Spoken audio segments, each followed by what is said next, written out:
I can't believe I'm holding the key to shaking up Mondstadt's entire wine industry in my own two hands! I can just see it now. The more alcohol those drug groups consume, the more sober they'll become! I wonder if it could also be used to turn water into wine? Alternatively, a strength-enhancing potion could make it so that Paimon could take down an Abyss Mage all on her own. How are we supposed to make a potion like that? The pain from walking on all that rough terrain. It's like it was never there. With this in my arsenal, I bet I could deliver 200 orders in a single day. Excuse me. Coming through. Coming through.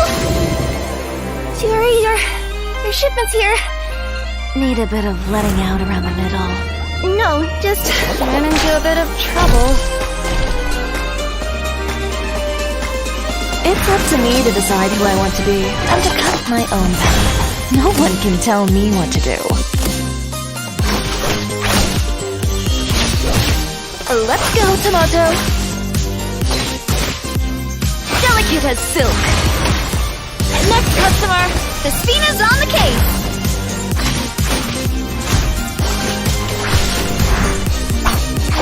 Is Fiore here? I'd like to return my outfit. What kind of rags are you trying to sell us, huh? You didn't get bought out by my competitors, did you?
To the cat's tail. Ah, what a nice surprise. Don't tell me you came to learn Genius Invocation TCG without bringing any cards. It is time to see what you are made of. With sword comes shadow. Go as one!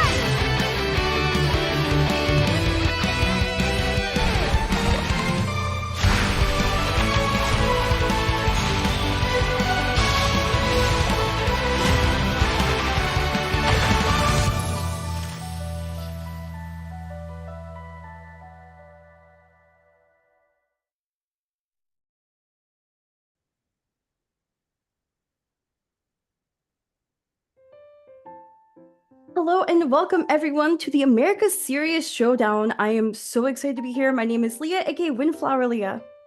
And this is Blep, Dean of Invocation Academy. I'm so excited to be here to kick off another year of Prince Cup. Very close, actually, to the anniversary of our very own first Prince Cup back, this time last year.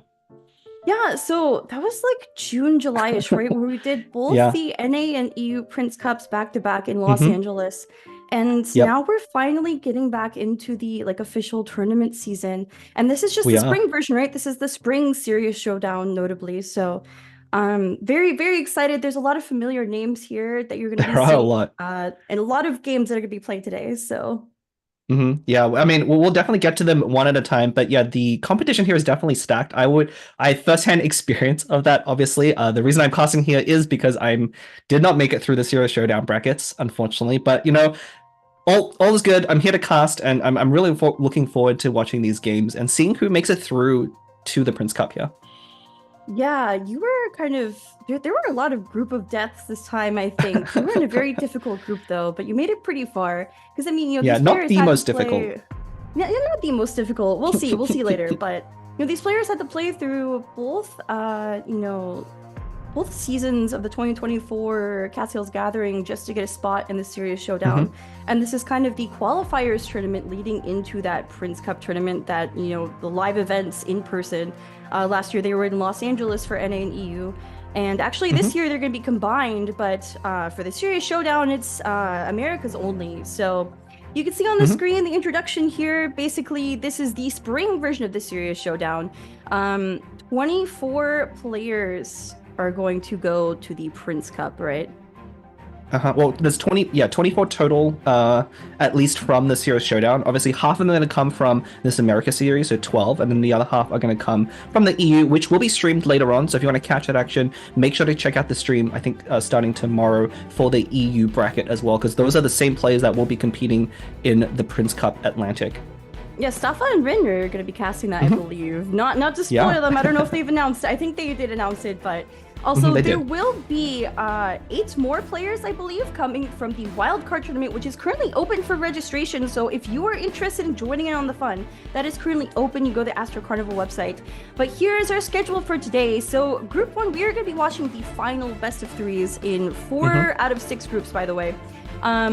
So these are the players that lost one of their matches in their group stage, and basically this last match is going to decide who is the last person to make it through. So we have Nyahida versus Ria, Mistake versus Jibu, FDJ versus Mayoi, and Liel versus Sankyo. So very excited. Yeah, very excited. Lots of familiar names here, and as you mentioned, all the players here, went 1-1, so they had 1 win and 1 loss in their group. It was a double elimination bracket within each group. So if you lost 2, as soon as you lose 2 games, you are knocked out. But if you go 2-1 or better, then you will advance. So one of the players in each of these brackets will go through to the Prince Cup, while the other will be knocked out. Although they will have another chance as well in the wildcard. And here is our Group 1 bracket. So this is, a double elimination group stage. You can see that 9006 actually made it out 2-0 to qualify for the Prince Cup tournament. And we are going to be seeing Ria versus Nyahida for that last spot there. Nyahida, of course, won 2nd place, actually, in the last Prince Cup tournament in Los Angeles last year. So, already we're seeing very familiar names here, right? Yeah, and of course, and lots of newcomers and lots of familiar names, because if you also watch the NA season 1 this year, Nyahida did come first in that. So very established player. Actually, kind of a bit of an upset, I think. I think he is definitely the favorite going into this bracket, but 906 able to knock him out in that going 2-0 and advance is actually very impressive. I mean, 906 is a veteran player, just hasn't had any Astro tournament showing, so I guess this is like their big chance, right? Yeah. Very, very exciting to see new players and also familiar faces like making it through, of course. What are your expectations going into this? Oh, wait. I mean, I think Nyahida definitely is a favorite here. And we'll have to see if he can kind of clutch it out and make sure to not lose again to get knocked out. Well, I was about to ask you what your expectations for the decks were, and here we go. We have Nyahida's deck starting off with Fire Station. This is actually not what I expect to see. I love to see Fire Station personally. I love the Catherine pick here as well. But this is like not standard. I feel like Hyper Magic has been the meta, right? Yeah, speaking of Hyper Magic, it's kind of a term coined by the community. If you're not familiar with that term, for anyone who's new, it refers to decks that are playing Jet. You can see 2 copies there, our old favorite NPC, and Gilded Dreams, that artifact in the top row there, second, right next to Gamblers there. That combination has proven to be very powerful, specifically in this deck with Chongyun, Xingqiu, and Razor. And we're probably going to see a lot of this specific deck going into all of our matches today. I love Ria's profile picture, by the way. I'm just. It's George. It's a real life George. It is real life George. It's not a Hydro George though. But here we go, Nyahida versus Ria. This is the first game in our first best of 3. Whoever wins this set is going to be moving on to the Prince Cup tournament. Fire Station versus Chong Razor. Who do you think is favored in this matchup? So I believe the freeze actually is a little bit favored because the Bennett deck does tend to want to build bursts and then just repeatedly attack. But if your character gets frozen, you can't make use of the Bennett bursts as easily. So I do think Rhea is favored a little bit going in. Nyahida, I kind of gasped there because I saw Nyahida Gonna be drew epic. Bennett talent and kept it. That is like, it's very crucial, I feel like, especially when you're up against Hyper Magic because, Yes. I mean, if you are super lucky with that Chongyun Xingqiu Razor deck, you can go off turn 2, right? But it's more likely that you win the game turn 3. Yeah, and I'm sure we'll have a lot more chance to talk about kind of the monster that is the Hyper Magic deck that's really been rampant in the meta. But yes, generally the Chongyun variant doesn't go as heavily in on round 2, but uses freeze to lock you out. But getting that Bennett talent is very important because one of the ways you actually beat this deck, people have a struggle a lot against this Chongyun Xingqiu combo, but one of the ways you beat it is by damage. And drawing Bennett talent ensures that you can really power out the damage as fast as possible. Fire Station, in my opinion, back around the Asian Invitational that we were casting in Shanghai, I feel like it was one of those stronger decks. It was always banned out, but it was really taken by players, and it performed really well, I think, at that tournament. But I feel like it's been overshadowed by Hyper Magic. Exactly. So I'm really interested in this game, actually. Yeah, like I said, Freeze has actually really been crept up as the really dominant reaction, and we see Rhea with a very odd start. I'm actually not sure what's going on here. This is very interesting. So, yeah, we see Rhea starting on Chongyun, right? And then swapping over to Razor and not Xingqiu. What do you think they're trying to do here?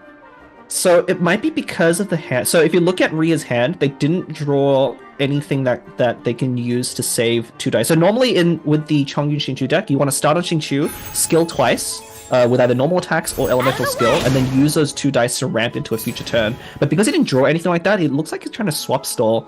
But I don't know if that's worth it in this spot. That is exactly what it looks like because we do see Razor swapping back to Xingqiu. Of course, Nyahida is spamming attacks on Bennett for Bennett verse, gonna use that talent next turn, right? Yeah, I think what this is playing around,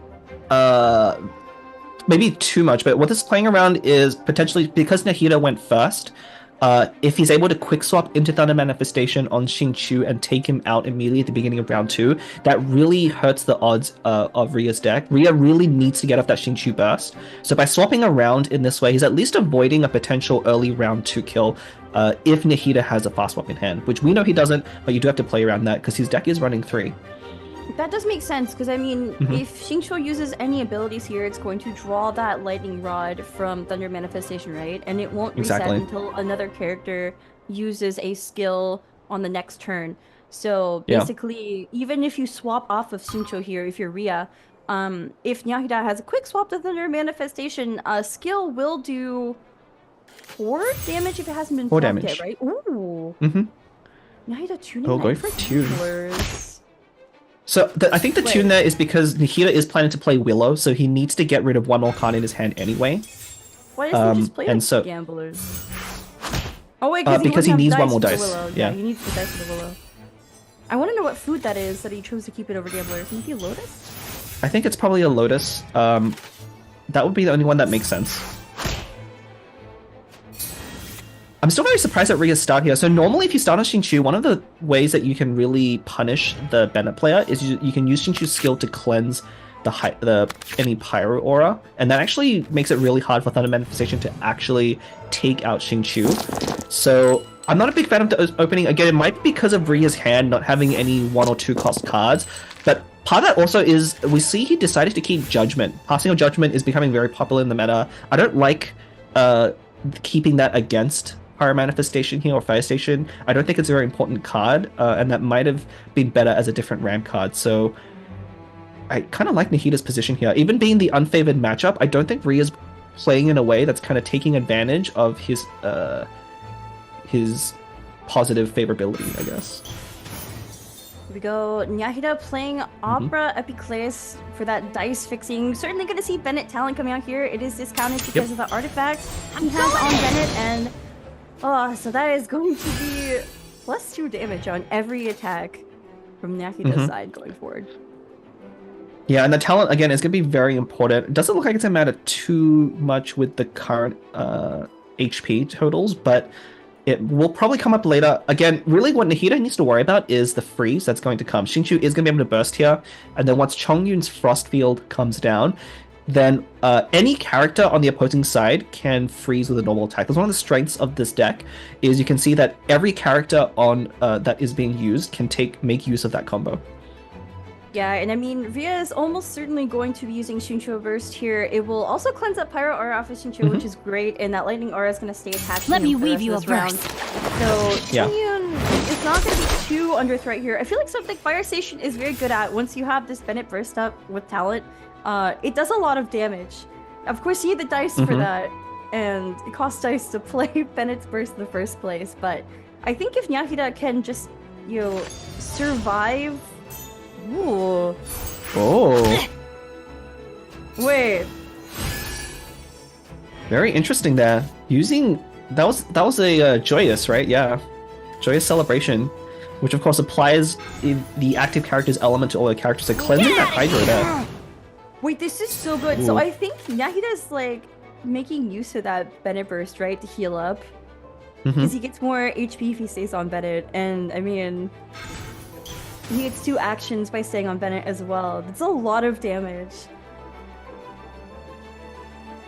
Yeah, I haven't actually had the chance to play this matchup yet, but maybe this is the right way to go about it. Again, pressuring the Chongyun Razor deck is a very effective strategy because they don't run any food. One of the really interesting things about the deck, if you didn't see it from the deck list, is that they run 0 food, so there's no way for them to recover health at all. So any damage you do will stick for the entire game.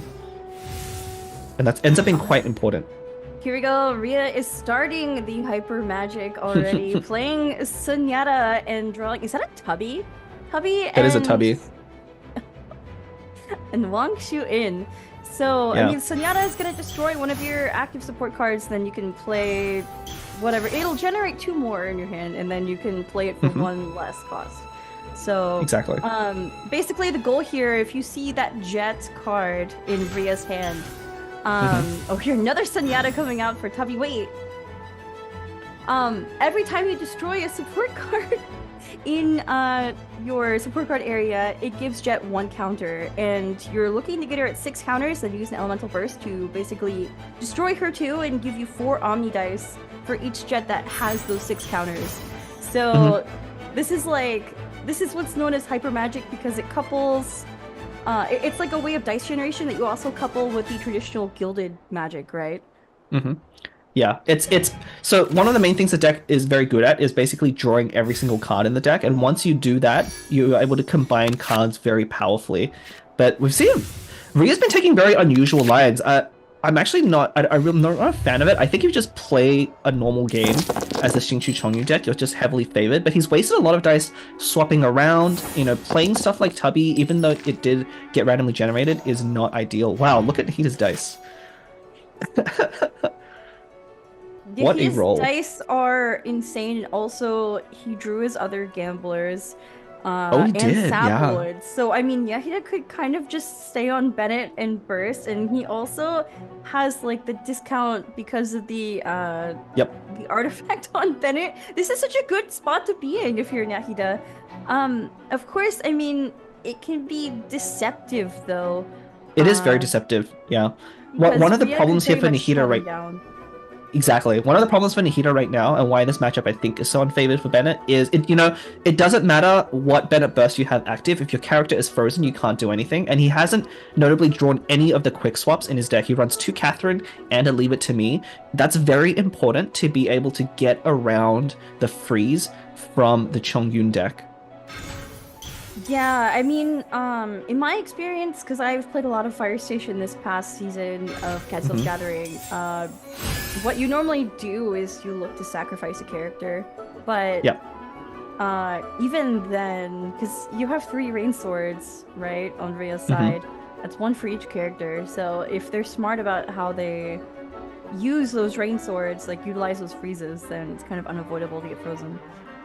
Yeah, it's very unlikely for Rhea's deck not to take out Nahida by round 3, but we'll have to see. He did get a little bit unlucky on those Senyadas, and so far hasn't been drawing very well. So notably, you know, the deck uses Dunyazad as well to discount Jet, as well as 2 Yayuis. He's only drawn 1 Yayoi so far, but no Dunyazad, so he's actually not doing so great on the dice generation front. Yeah. Which definitely could go in Nahida's favor and make that heal play on Bennett a lot better, because now he actually has a very real chance of surviving round 3. Normally, round 3 is very scary if you're going up against his Chongyun Shinchu deck, because they have so much damage all at once. I wanted to note that Rhea just played Judgment, by the way, and that is probably to prevent a quick swap from Nahida's side. And this is what I was wondering, how would Nahida respond? Because he could refresh Bennett's Burst, right? To prepare for next round, but when you're against Hyper Magic, there is not going to be a next round. Yeah, you don't, you know, if the Chongyun deck doesn't win this round, then Nahida basically automatically wins. Again, they don't run any healing, aside from, I guess, that Wangshu In that did come out from Sanyada is healing, so maybe that kind of is going to throw off the math a little bit, but we're going to see this freeze here be very devastating.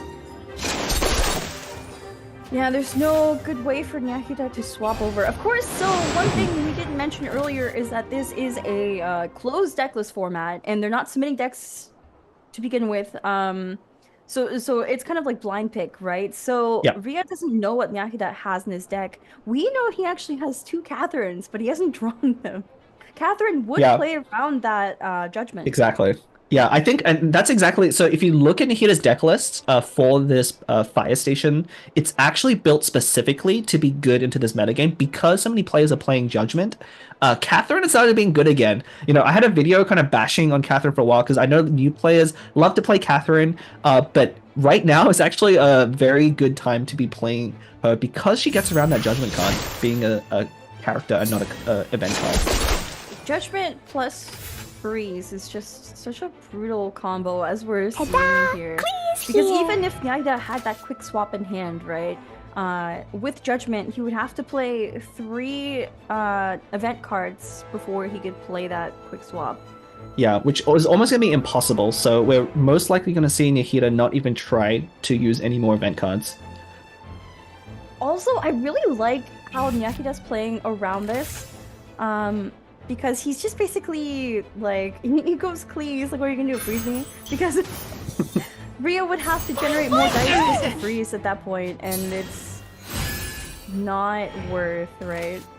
Yeah, definitely not worth it. I'm actually surprised that Nahida didn't end up going to out of dice. And again, Rhea did low roll a little bit for this round. I think normally you would have a lot more dice generation, but Nahida being able to punish the slow start out of Rhea, and I think part of it was just like going. I think there's two things I didn't like from it. Like Rhea kept Judgment in the opening hand, which I don't think you should do.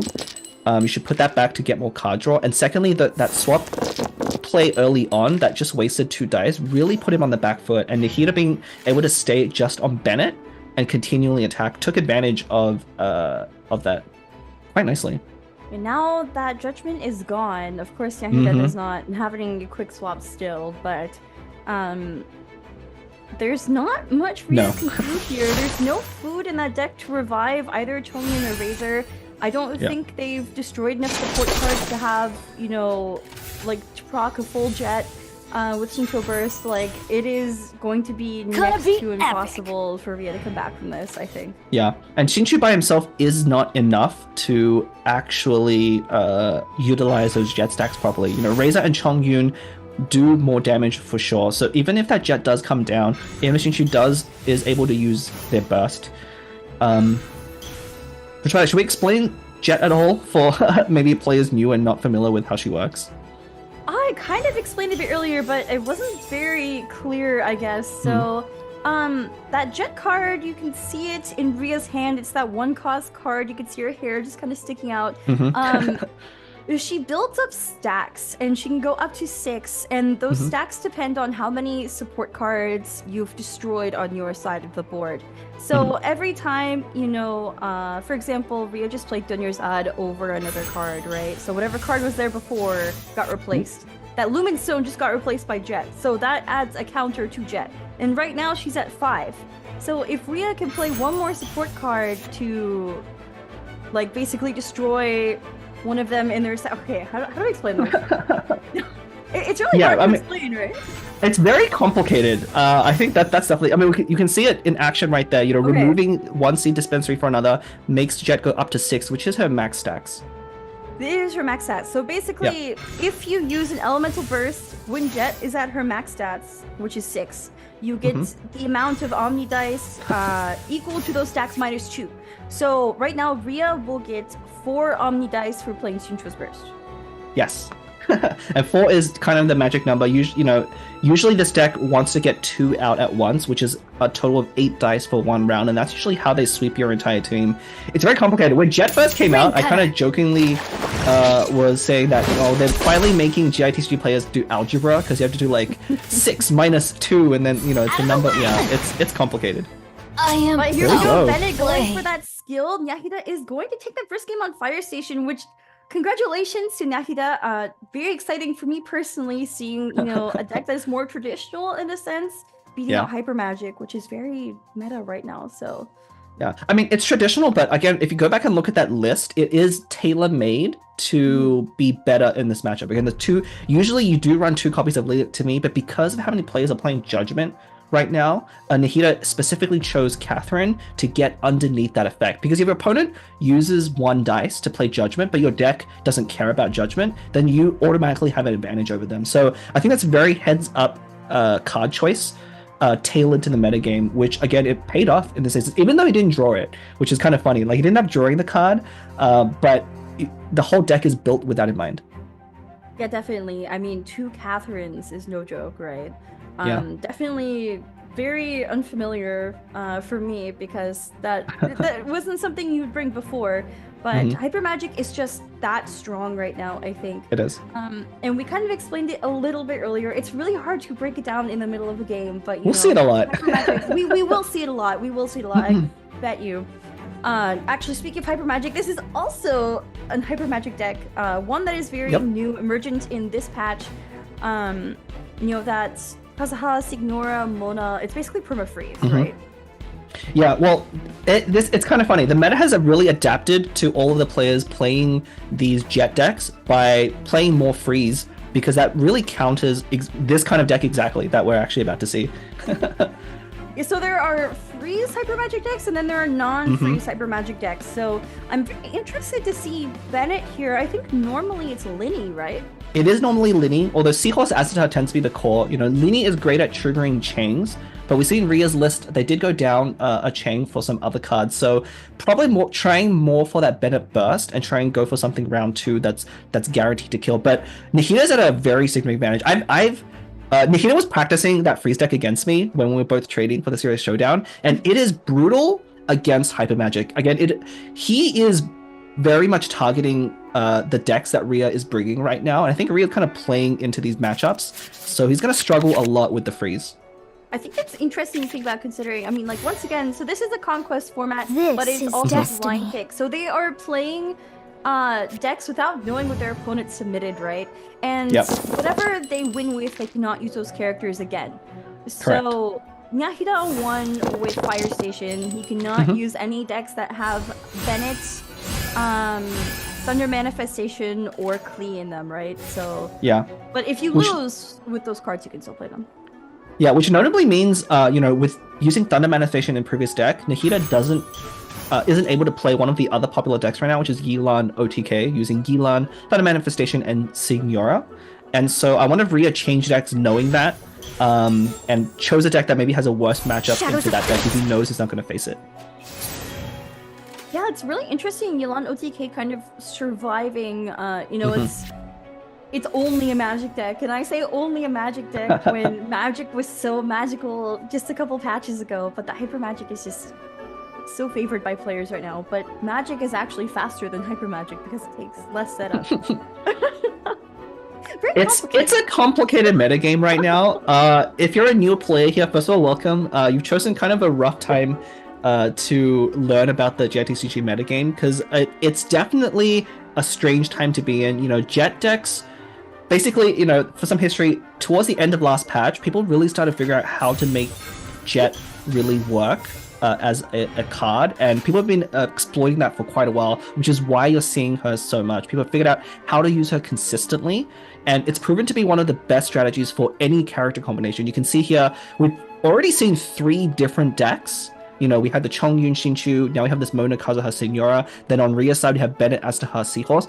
All of the decks have completely different characters, but they're using the same core set of cards, right? That deck list is very similar between decks, and that's because all of them are kind of geared to efficiently use that jet engine, as it were. So, I just wanted to point something out that just happened in this game, by the way. So, Nyahida tuned Sunyata to play Libid. I'm wondering what you think about that, considering he is running Hyper Magic.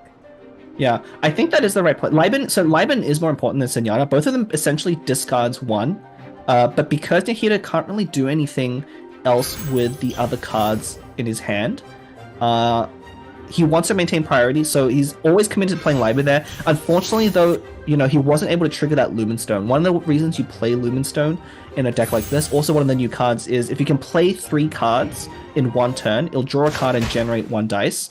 And this deck has a lot of 0-cost cards. It's usually very easy, but if you draw not quite the right hand, which is what happened in this case, then you won't be able to trigger it, and you can see forcing Nahida to tune Zenyatta. So that might come up later. Yeah, so normally, I think actually always in Hyper Magic you'd run 2 copies of Sunyata, right? And I explained what the card does a little bit earlier, but I'll just reiterate again.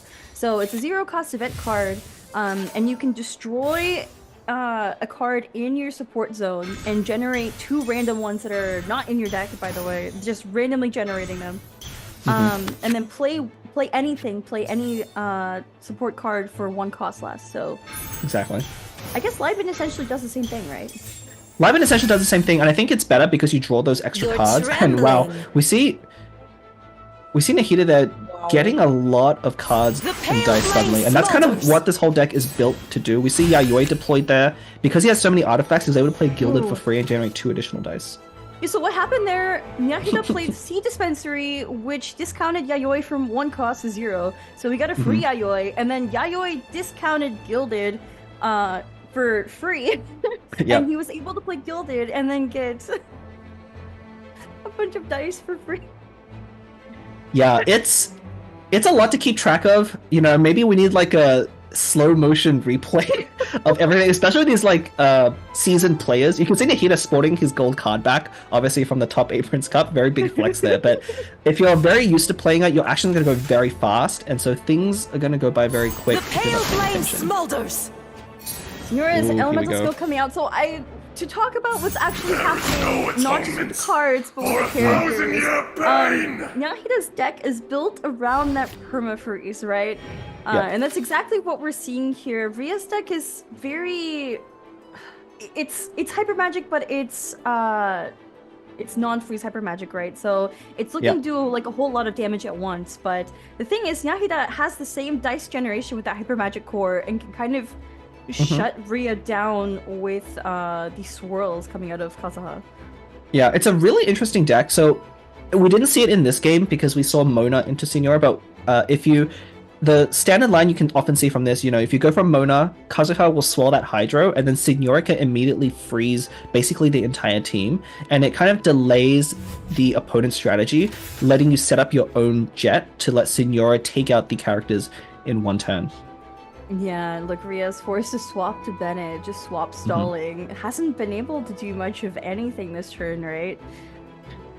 Yeah, I'm actually a little bit surprised that Nahida chose not to play that Judgment there. So typically, again, there's different flavors of decks you're running the same jet, but each of them has a slightly different strategy. So the one you usually see from As to her Seahorse is they are the best at going off on round 2. If you've ever been obliterated on round 2, it's most likely from this deck. Because Aztaha is so good at generating dice, but typically the way you can counter that is by playing Judgment on this round, but maybe with Freeze, it's not as important to lock Ria out on this round specifically. Oh yeah, because with Isaha Hyper Magic, you take 2 copies of his talent, right? Because basically you could just sit on him and play his talent and then generate even more dice. Basically, if you are new to the game right now or catching up on the meta as like a more casual player, the current meta is built around generating as much dice as possible. So you build a deck with a ton of discounts and just dice generation cards like Jet and Gilded, and the combination of the artifact engine, which is Magic and Gilded, and the Jet tech, which is all those support cards, destroying them and building her stacks. That is called Hyper Magic because you're constantly generating dice. Look, if this is confusing to you now, don't worry. We will have plenty more matches, hopefully, to watch and have you learn how it all works. But I really like this play from Nahida here. So if you look closely at the elemental applications and ending on Kazuha, so normally in the Seahorse decks, you want to end on Seahorse because he draws you a card at the end of the round. But because Seahorse has Hydra on him, Rhea can't actually. If Rhea swaps to Seahorse, he's going to get basically his entire team frozen in one go and basically be locked out of round 3. But it's still Seahorse is still going to be frozen here, right? Because the Signora is still left sheer cold. Exactly. So after the freeze, like Signora is so good here actually because after you freeze someone who has a Hydro Aura with her skill, it puts sheer cold on them, and then at the end of the round they take 1 point of cryo damage. So the cryo aura is right back on Bennett. Yeah, managing the cryo and the hydro is actually very important for Nahida here. And again, he's very practiced with his deck, and it is built specifically to take on decks like Rhea's. So we're seeing it in action here because having your characters frozen, it doesn't matter how much dice you generate. You can have 16 dice, whatever you want. If your whole team is frozen, there's nothing you can do.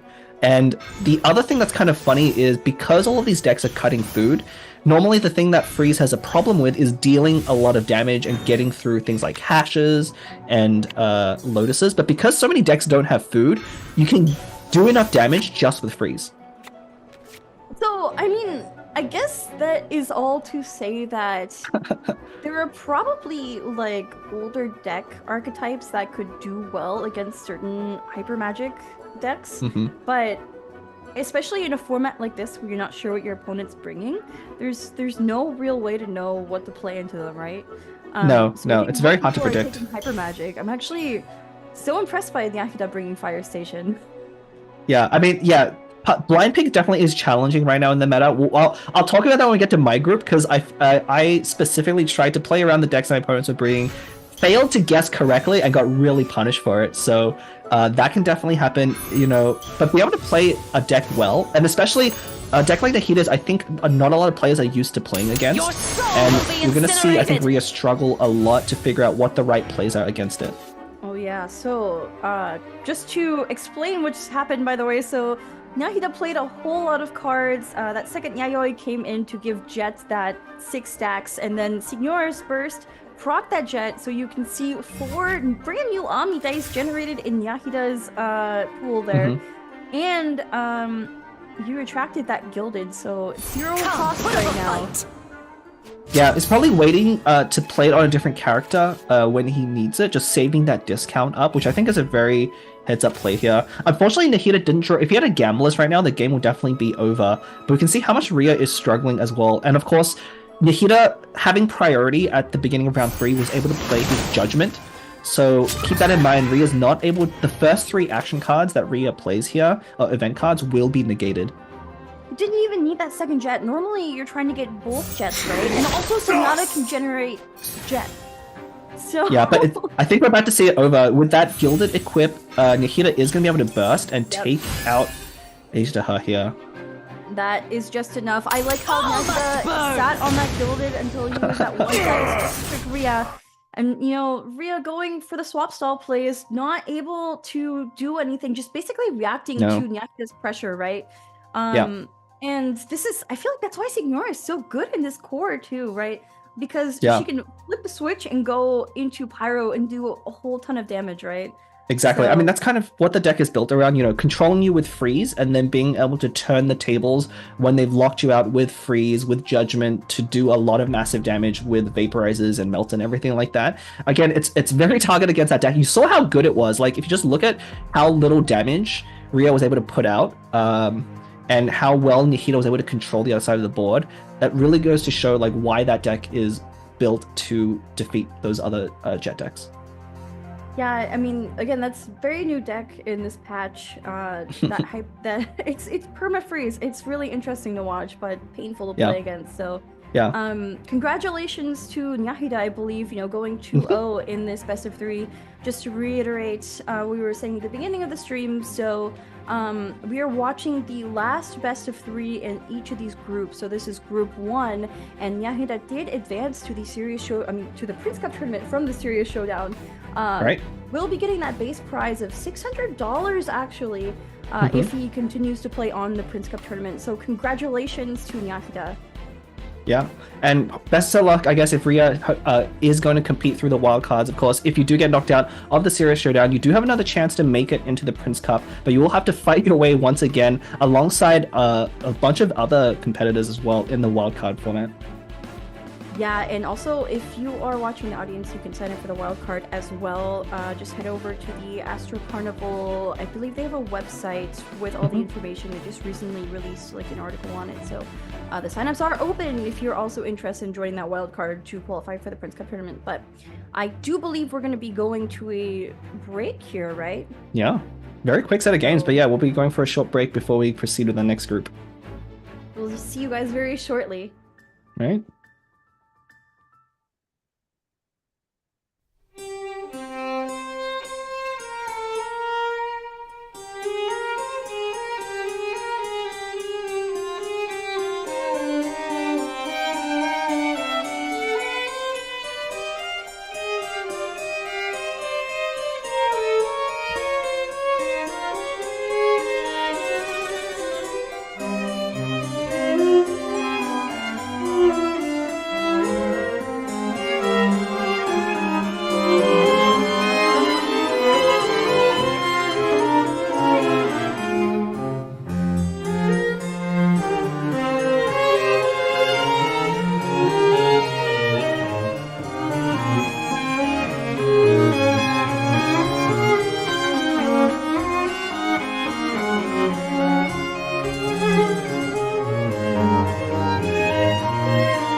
And welcome back, everyone. So this is the Spring Series Showdown for Americas. Once again, my name is Leah, aka Windflower Leah.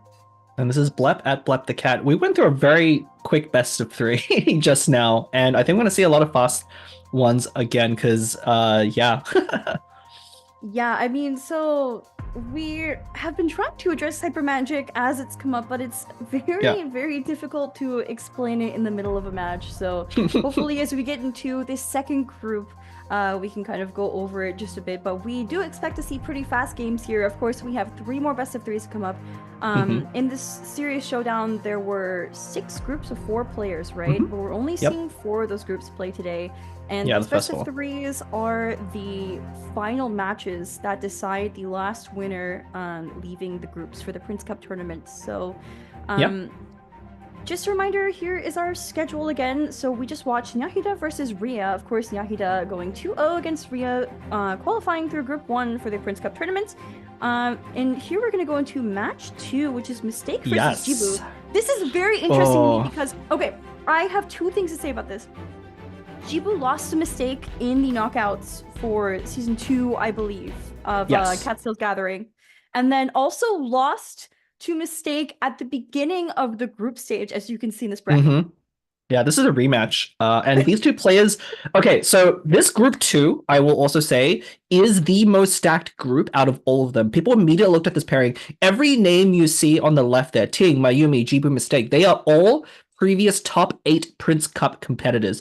Ting, Jibu, Mistake from the NA, and Mayumi from the Latin America one. So this is the highest caliber of players all stuck together in this one group, and only 2 players will be able to advance. Of course, you know, Crazy. Ting taking top 4 in the North America Prince Cup tournament last year, actually lost against Nyahida, who took 2nd place and won in Group 1. He did advance to the Prince Cup 2-0. Congratulations to Ting. We're not going to see any of his games today, but we'll be seeing Jibu versus Mistake. Of course, Jibu, I think, is one of the players who's had the most showings in Astra. Yes. Tournaments.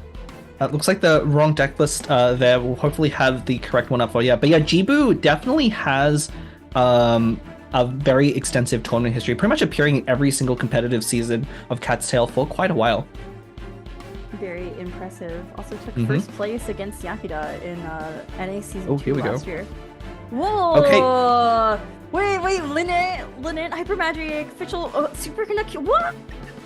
Yeah, so, you know, we saw that, of course, Mistake using the same Chongyun Xingqiu deck that we saw earlier from Rhea, but Jibo going for what is essentially an aggressive deck, which really got hurt by the changes in the most recent patch to Gilded Dreams. One of the things that we kind of had a domino effect where aggressive decks really took a downturn because of the Gilded change, which let these combo decks with Jet spike up. And as a result, we're also not seeing a lot of stall decks. You'll notice that very few players are opting to bring any slower decks because they're so bad into Jet. So the metagame has undergone a little bit of a shake-up because of that, but I really like Jibu trying the aggressive decks because these are the ones that do very well into the combo heavy metagame. Yeah, that's something I wanted to address as well. The threads of your fate lie in my hands. Best of threes are going to be going by very quickly is because no one can really play stall in this meta. Stall just gets pushed out by that hyper magic because it is going to end the game by round 3. So I'm very interested in Jibu playing this official Cube Lynette Superconduct deck. This feels like a Ting special to me. Yeah, it's a very, I would say it's a very brave choice just because, again, it's currently not favored, but if you bring a deck that your opponent isn't expecting... Okay, you know what? Okay, first of all, I have to give points off of Jibu for not using his Prince Cup Gold card back here. Because he has it, but he's not using it. Wait, where is it? Wait. But we see Mistake, of course, using it. So we're gonna have a new golden card back this year. You too can qualify for the Prince Cup tournament if you go play in the wild card right now. Go register. Go sign up. And if you're listening, Jibu, shame on you for not using your card back. That's at least some preparation you have to have for these stream matches to bling out your deck as much as possible. Yeah, I mean, they all have the dynamic skins and everything, but where's that golden card back? So, sorry, I was starting to look at. Yeah, I was looking at Mistake's hand here, just trying to figure out. He actually has a pretty decent hand for the most part. He's thinking through his moves very carefully. The first round, one of the things as well with how fast the games are, the first round is extremely important, and you have to make sure you play things correctly. And we're seeing here, he has a Seed Dispensary into free Dinnerzod, into Cheng, who's already free, but draws you another support card from your deck, and then you can play that for free. Okay. Yeah. One unfortunate thing here, Mistake wasn't able to roll enough Hydro Die to skill on Xingqiu. One of the reasons Xingqiu is so good into official decks as well, and another reason why official decks have taken a downturn, is if you can cleanse that initial Electro with Xingqiu's skill, it's very potent. But I don't think he's going to tune 2 here in order to make that work. He's most likely just going to normal attack again, and then take up that Chang, and then probably play Liben at the end of the round. So one thing I wanted to note about Jibu's deck, by the way, it's very different from normal Hyper Magic, right? It takes 2 copies of Tandoori and also has Lynette talent, which is very important, and also Cube talent. Do you kind of want to talk about that a bit? Also Fresh Wind of Freedom. Yeah, I mean, it's very much a standard aggressive deck, which again, we haven't been seeing a lot of, but it's trying to end the game very quickly. Because again, one of the ways you can really beat it, like these hyper magic decks with Jet feel unbeatable because you get to a point where they generate so much dice that you can't overcome them. But really, the way to counteract them is to apply a lot of pressure and do a lot of damage. Right. So bringing regular magic as opposed to hyper magic with Jet means you don't have to go through all that setup. You can just kind of go for a ton of damage right off the bat, right? Yep. Very interesting switching to Chongyun here from Mistake. I think it's because, so the artifact that went on to official was part of Cabrera. Right. So Mistake didn't want to give Jibu that card draw, so decided to proc leave it instead. I think that makes sense. Yeah, I don't know if it's good either. Again, it might just be overthinking the matchup a little bit, but I guess if you're going to not use those dice anyway, you could just make that swap. Because again, the order here doesn't really matter. As long as Chongyun skills on round 2 and Xingqiu gets his burst off, and you have enough dice to make that happen, then you're pretty much good to go. And this at least avoids that initial superconduct reaction to keep Razor and the other characters a little bit healthier. Yeah. these players think over their dice rolls a lot here. Yeah, ooh. Very good dice Okay. from both sides. What I was waiting to see when the dice rolls were over is if Mistake had that judgment in hand, and he does have it. So this is the round to play it, right?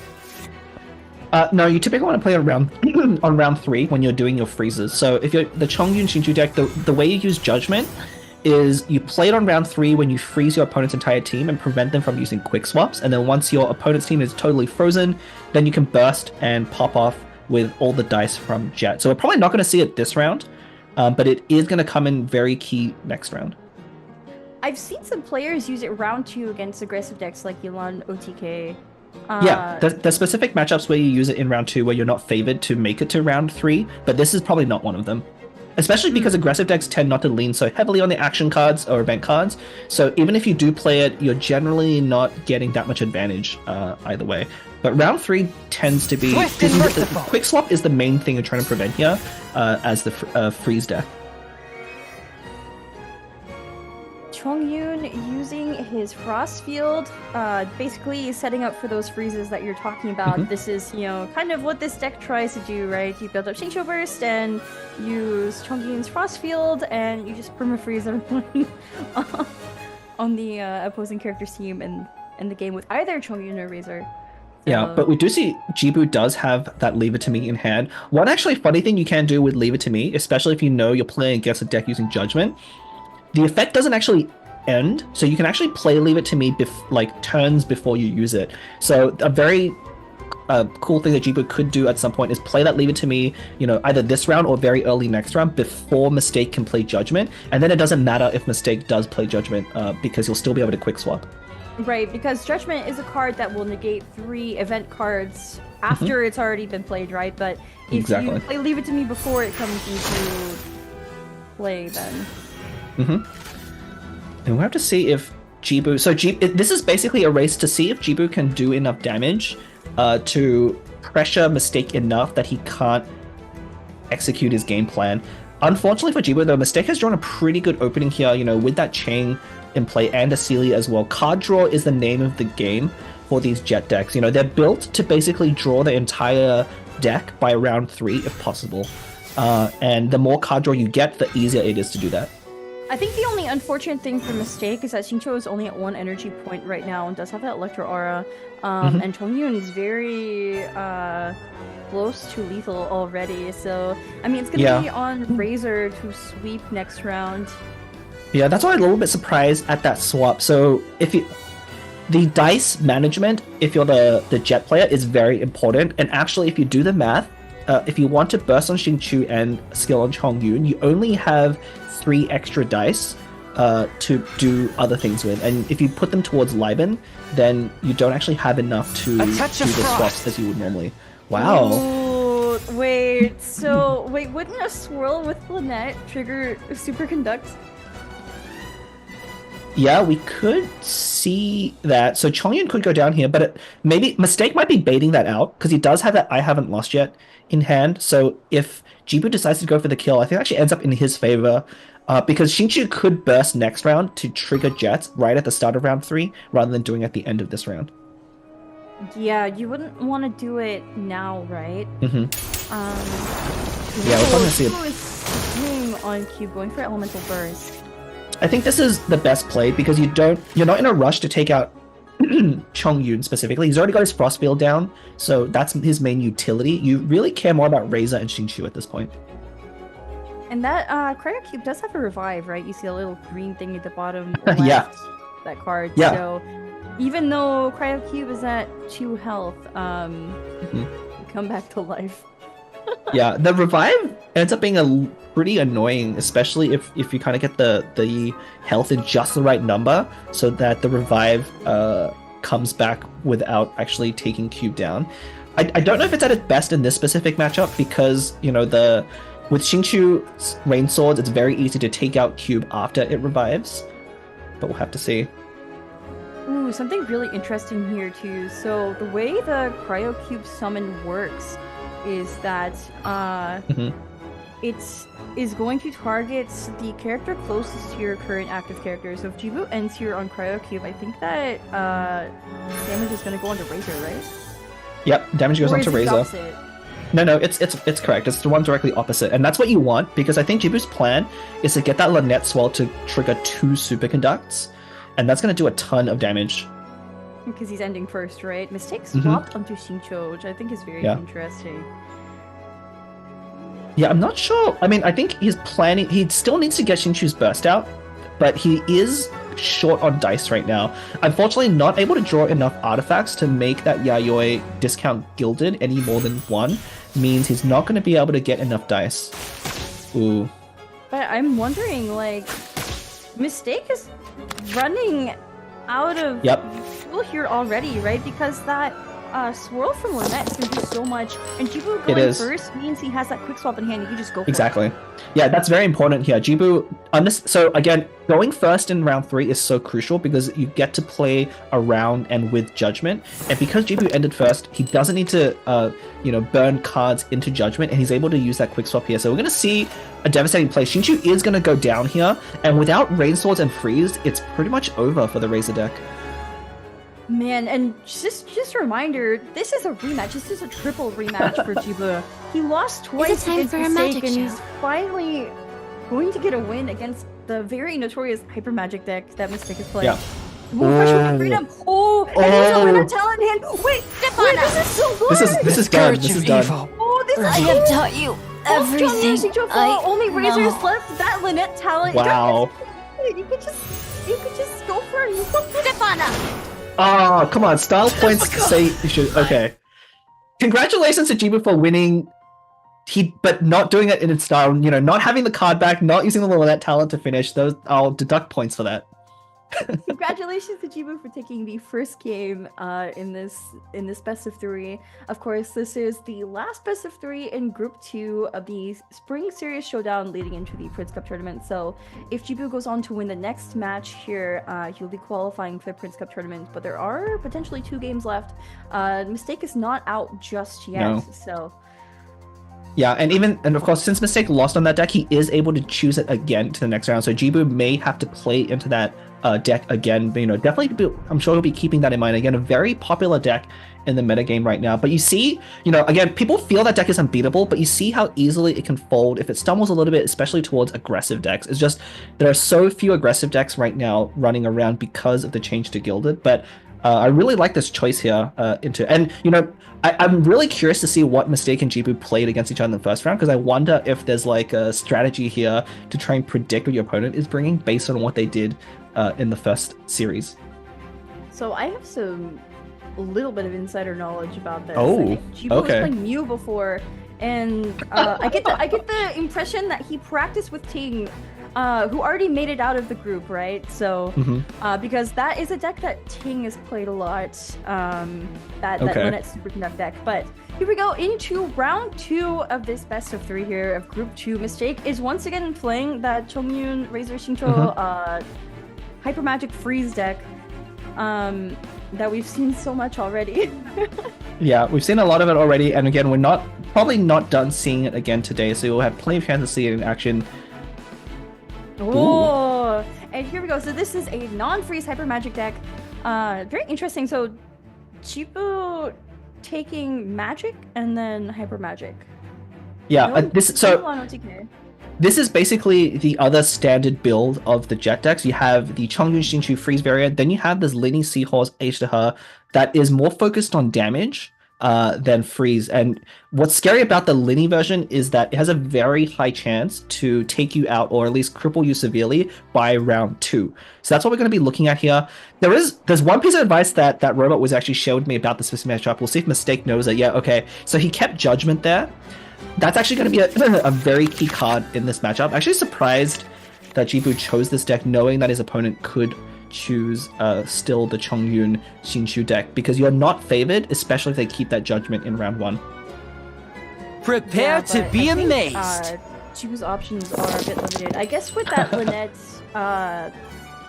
deck, you have a lot of like current meta decks left available, like Ilano today as well, but I think this is still a very strong pick. We're gonna have to see how it does into the freeze variant, because I think freeze beats out non-freeze normally, right? It does, yeah. We saw, in the previous Best of 3, we saw a slightly different freeze version with Mona, Signora, and Kazuha kind of go to town on this Seahorse edge to her deck, and it's really why this matchup is so unfavored when you're facing against freeze, is because they have the ability to control you, stop you from using your dice, then it doesn't matter how much dice you can actually generate.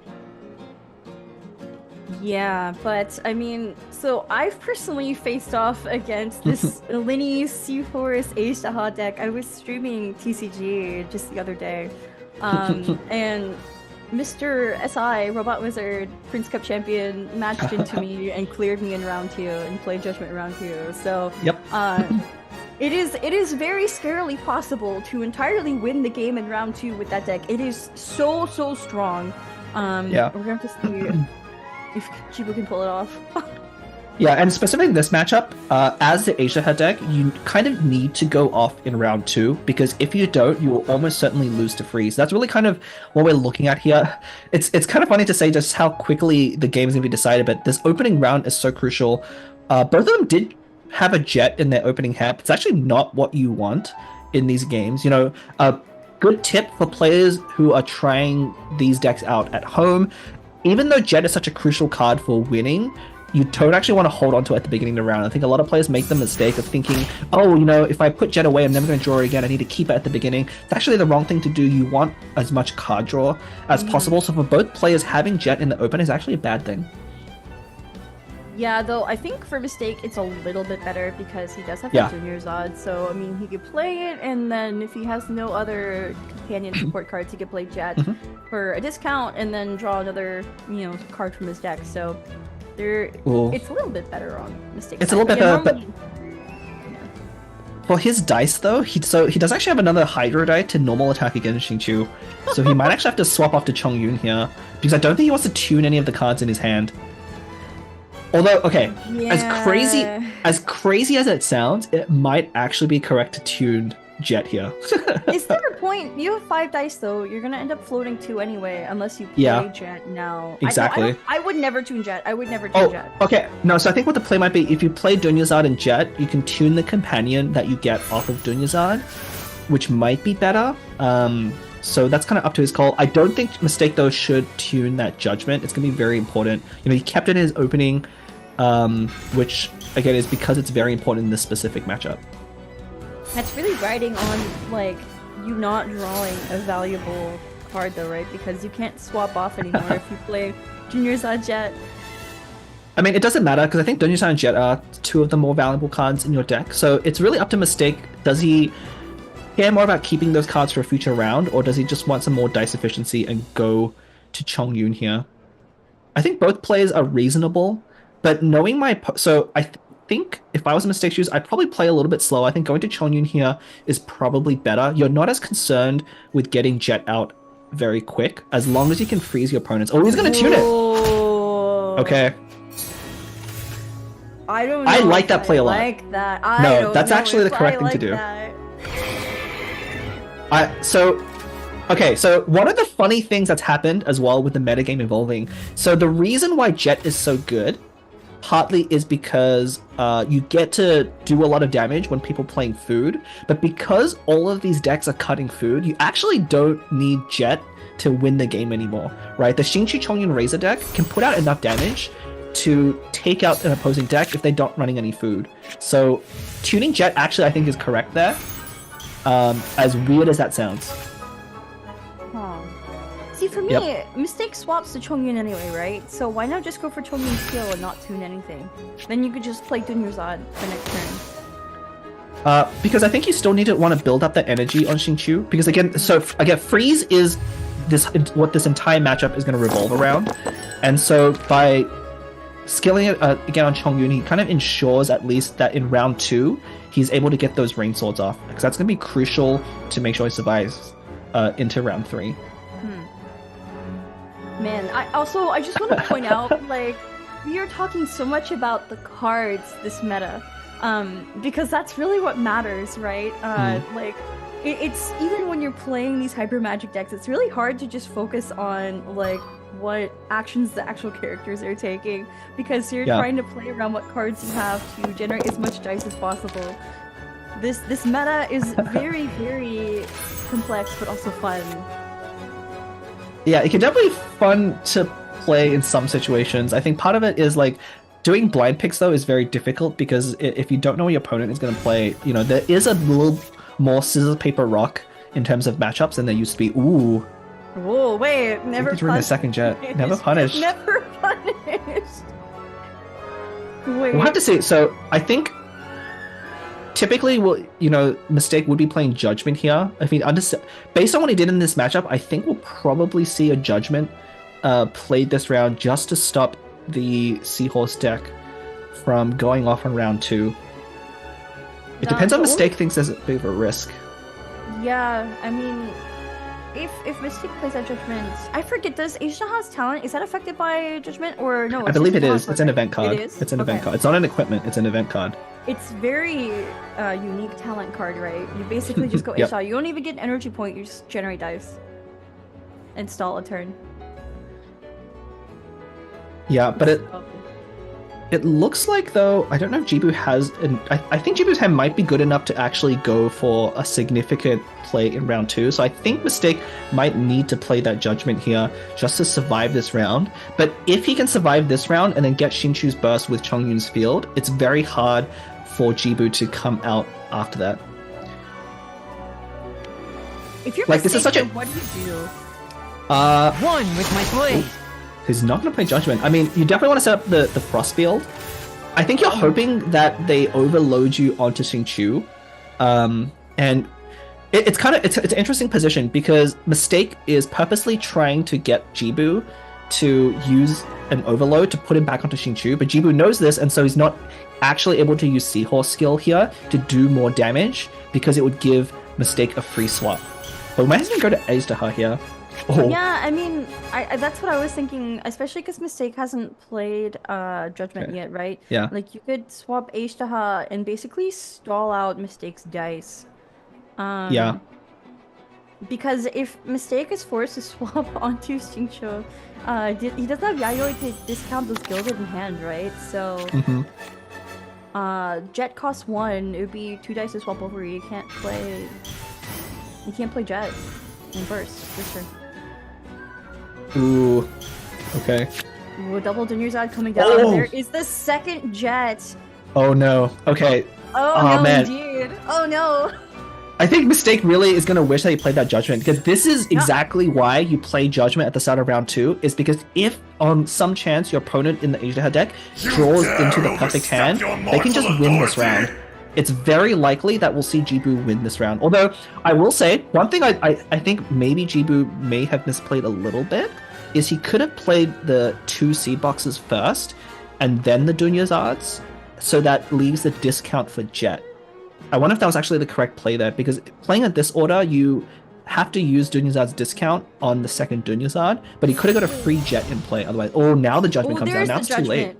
So what I want to know, if you play both seed boxes and then you play 2 Dunyarzad's, it goes in the order. Do you draw another? You do. You still draw the other one. So you'll replace one of your other seed boxes, but notably the discount, you use the seed box discount on the Dunyarzad's before you use the Dunyarzad one. Oh, Mistake is ending the turn, so he's going all in. Yeah, Jibu not getting that card draw from Heart of Kavarina, but that Judgment is going to stop Jibu from generating more dice with Isha's talent. A lot of this is going to come from this Sealy. If this Sealy draws into a Yayoi, I think Jibu just wins. Well, he could just win this turn, right? I don't think it's a could. I think he just wins. He just wins. He just wins. Let's see. Will not absolve you. What does he get? Oh, Sunyata. no. Nope. Sunyata's still pretty good, though. It is still pretty good, but you can play it this round. This is going to be a round. Oh, because of Judgment, yeah. Yeah, and Judgment is in play right now, so Jibu's forced to play a whole lot of cards right now. The question is, does he take out Chongyun here? I feel like no, right? It depends if he thinks he can win this round, he probably would, but otherwise you might not want to, because have gamblers. or any other next generation. So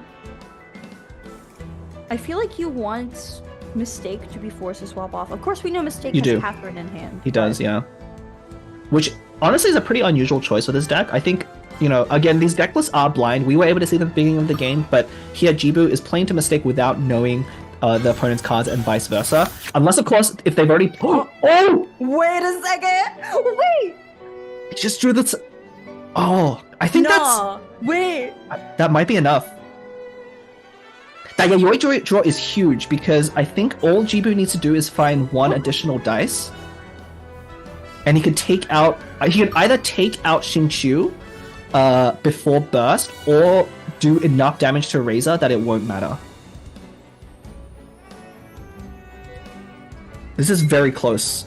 I think... But how does he get the dice generation judgment in play? I feel like you don't. I think you... Yeah, I don't think you have it. Yeah. Maybe Jibu just plays both Jets at this point.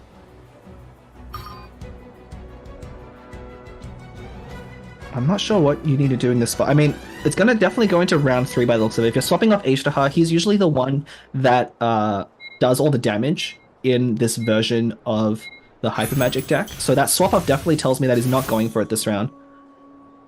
Yeah, I think this makes sense. I think Jibu's kind of forced to end and wait for next round. Yeah.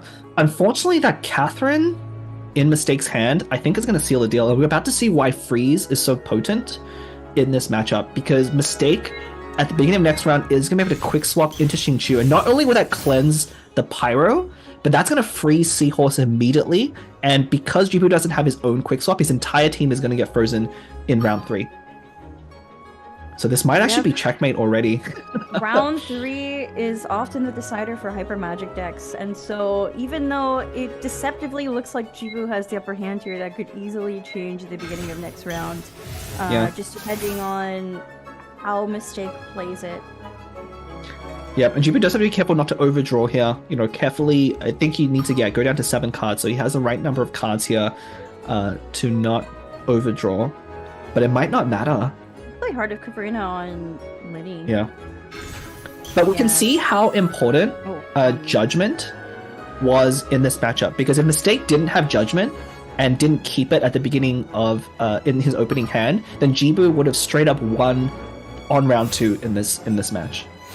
So very as these games are getting very complicated, but it's like that opening decision matters so much, right? You're guaranteed to draw Judgment in your hand, and keeping it is basically the difference between winning and losing this matchup. So I don't think it's over yet for either side. So what I'm thinking right now, Jibu just drew a whole lot of dice generation with both Liars and another H-Tahar talent. Okay. So if he can somehow stall out Mistake's freezes. Well, what he needs to do is basically draw... Actually, even a quick swap here won't do it. He basically needs to generate a Catherine off of that Zenyatta to have a chance. If he doesn't, it's over. I mean, I know it looks like it could have a chance, but Freeze is so dominant in this matchup that, again, it doesn't matter how many dice you generate. If a character's frozen, then you can't do anything. The other problem for Mistake too is that there's only one Jet in his deck because Ring Cutter. But so Jet kind of doesn't matter in this matchup. I said at the beginning, because both decks don't run any food, you only have to count to about 30 damage, which normally is a problem if your opponent has Lotuses and things like that. But because people are cutting food, you don't actually need Jet to do enough damage to win the game. All Mistake needs to do is basically take out enough characters so that he can continually freeze the opposing side. If not at the end of this round, then going into the next round. Wait, Mistake didn't play Jet. I don't think Jet would have been in enough stacks. Oh, that's true. Yeah, Mistake hasn't drawn Zenyatta. He hasn't had a very crazy opening, so Jet probably is only at 3 or 4 stacks. Unfortunately, you can't actually see it until you play it, but obviously, players of this caliber have been keeping track, so the fact that he didn't play it there obviously means that he actually doesn't have enough to trigger it. But it almost doesn't matter, because by the end of this round, he's going to build up enough energy on either Xingqiu or Chongyun to burst again at the beginning of next round. But Mistake Tremble and submit, mortal! 2 actions right now, right? So Jibu can just stall on H-Tahar with his talent, and then pop off on Linny. That's true, yeah. So that could be an option here.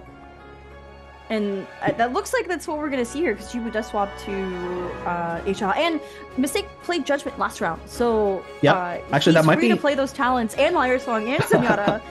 Okay.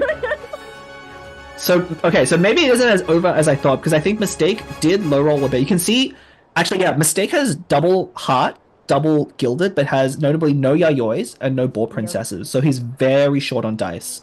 So I will say Jibu probably got a little bit lucky here in this matchup going his way, because normally in this position you would be very heavily unfavored. But I think you're right. With those Adds to Her talents in hand, you can essentially stall on until your opponent passes and then go off on Linny. I really wonder if Mistake didn't have enough jet stacks, because he did have that one Zenyatta.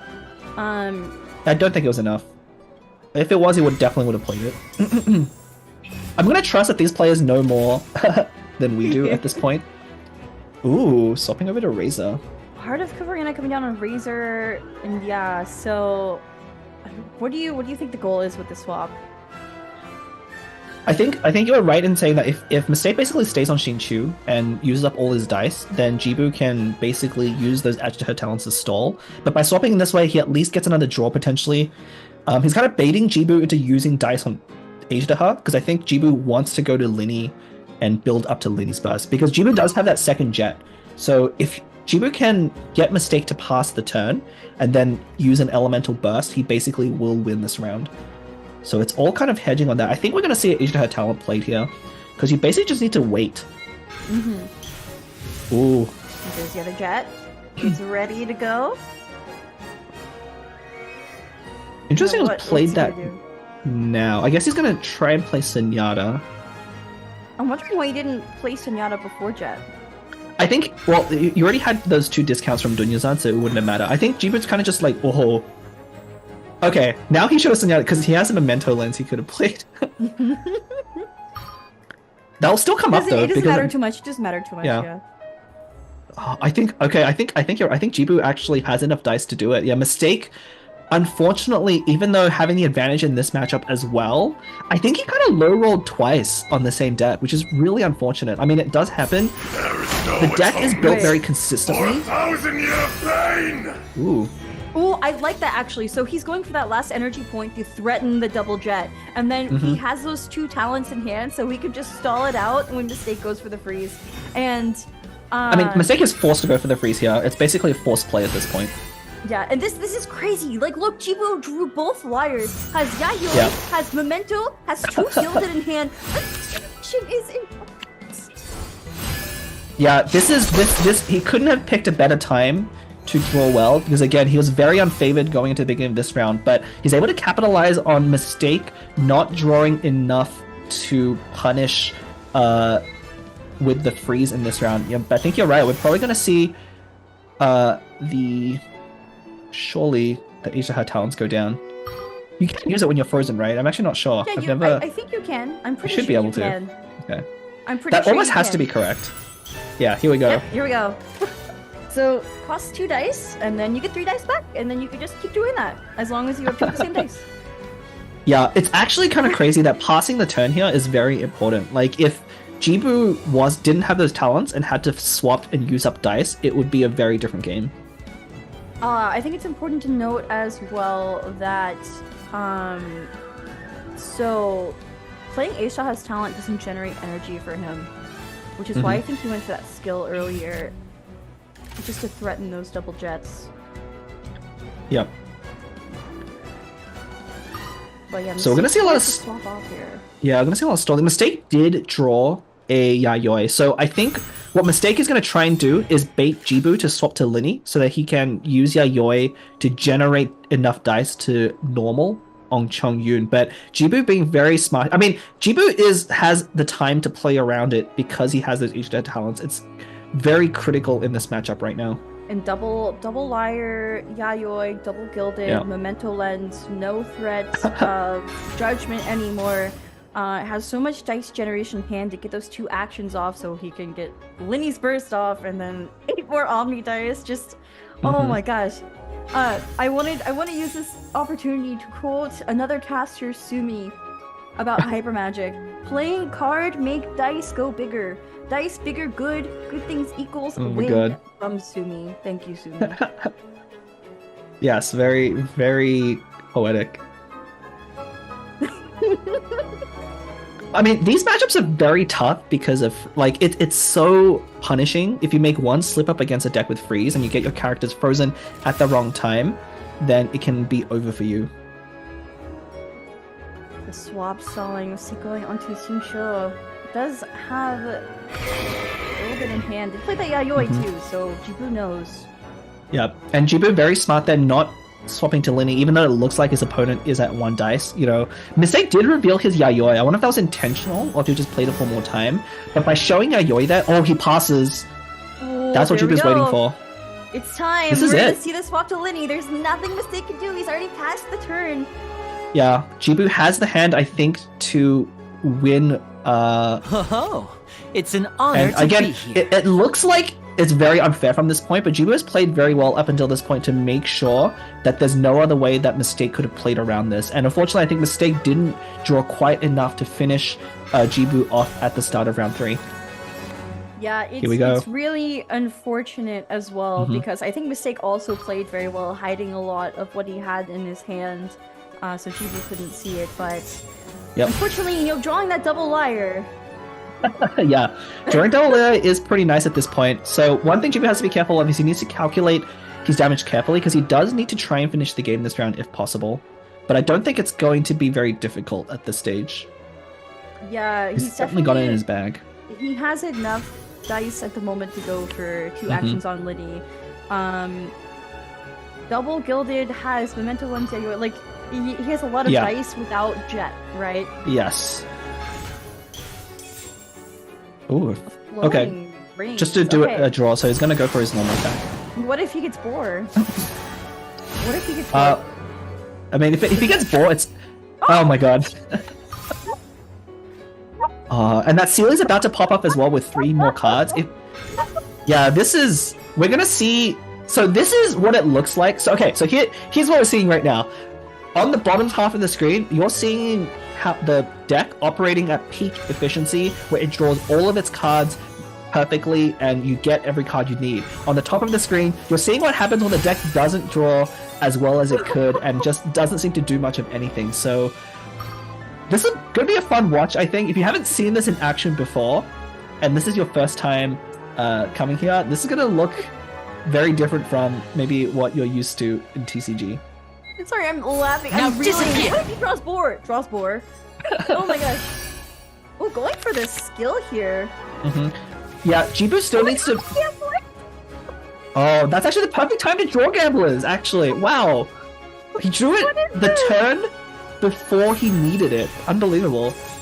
What is And he drew a this? second Boar Princess as well. He did. Yeah, he's gonna tune this Wagner. Oh, man.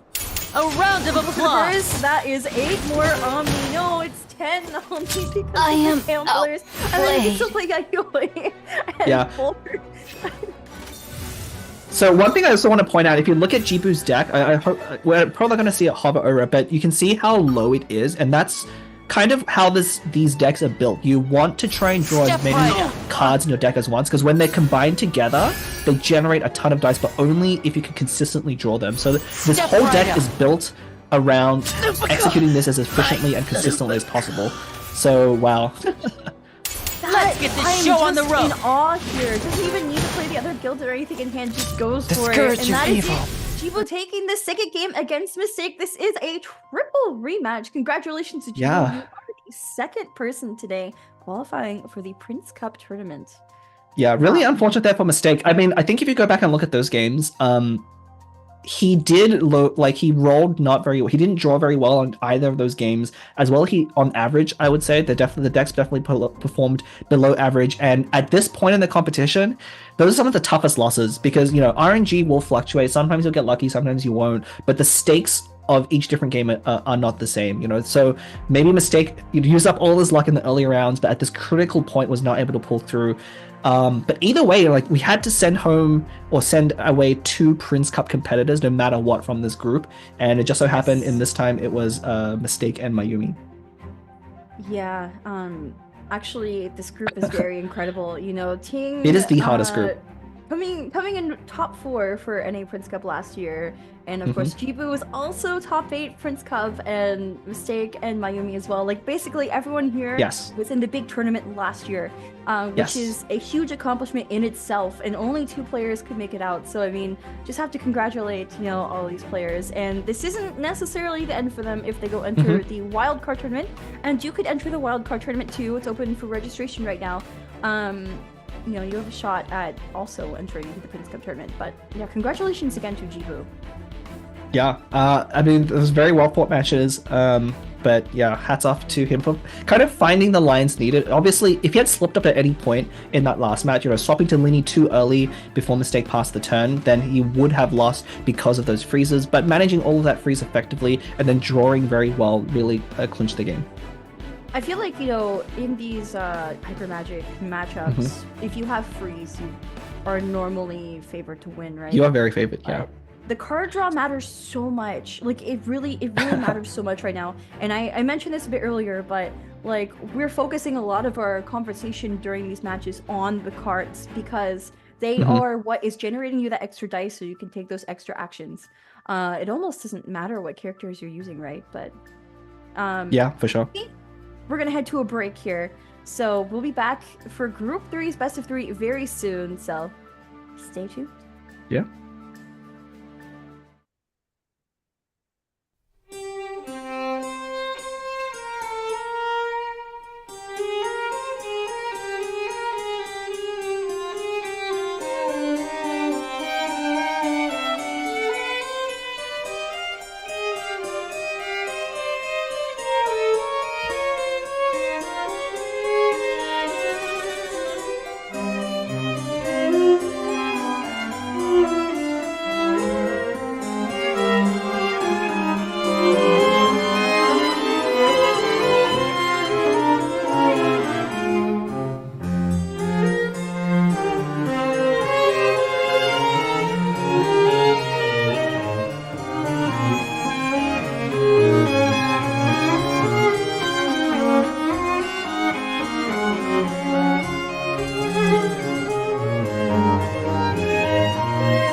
everyone, welcome back to the Spring Series Showdown. Once again, my name is Leah, aka Windflower Leah. And this is Blep, Denification Academy, and we're getting through these matches much faster than I think we're used to casting. Yeah, I mean, we kind of touched on that earlier, right? So we're already moving on to Group 3. We're going to be going to Hanabi versus Mayoi, but these matches are going by very quickly. Of course, they are very decisive 2-0s, but part of it is because of the current meta. It's, you know, focused around that hyper magic, or at least magic, very, very aggressive tech, right? And it's just impossible to play stall to get those longer matches at the moment. So very fast games, but we've already had Nyahida versus Ria, Nyahida going 2-0. And then Mistake versus Jibu, which is like the triple rematch of the century, Jibu going 2-0 as well. So we're going to have to see if the trend continues with Hanabi versus Mayoi.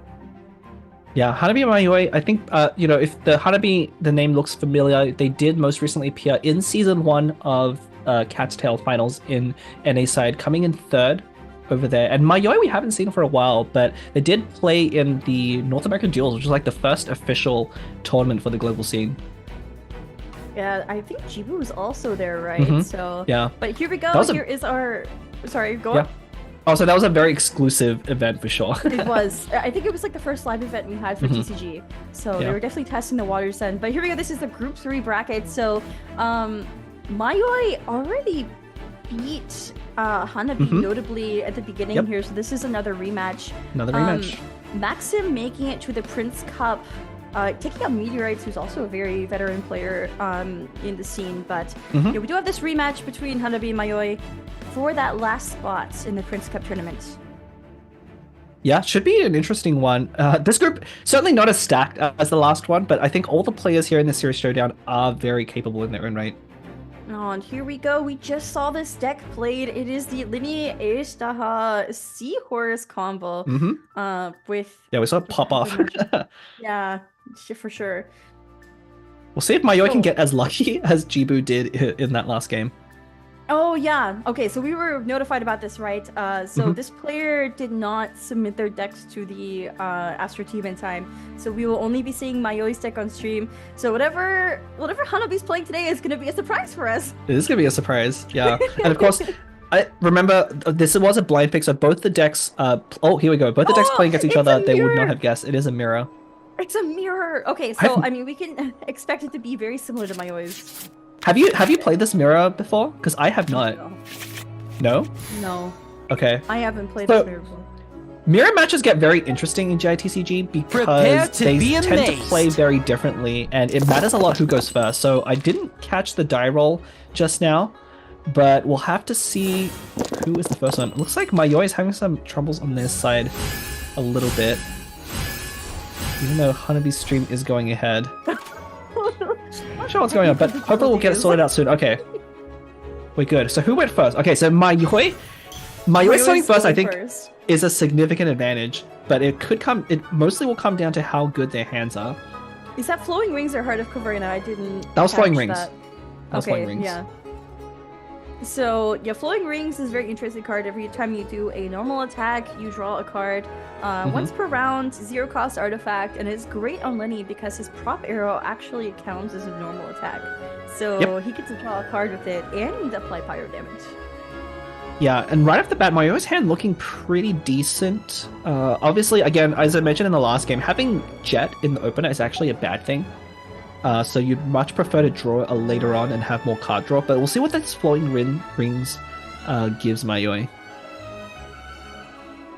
Hanabi's hand, though, not great. I think she was having some technical difficulties, maybe, because... Maybe.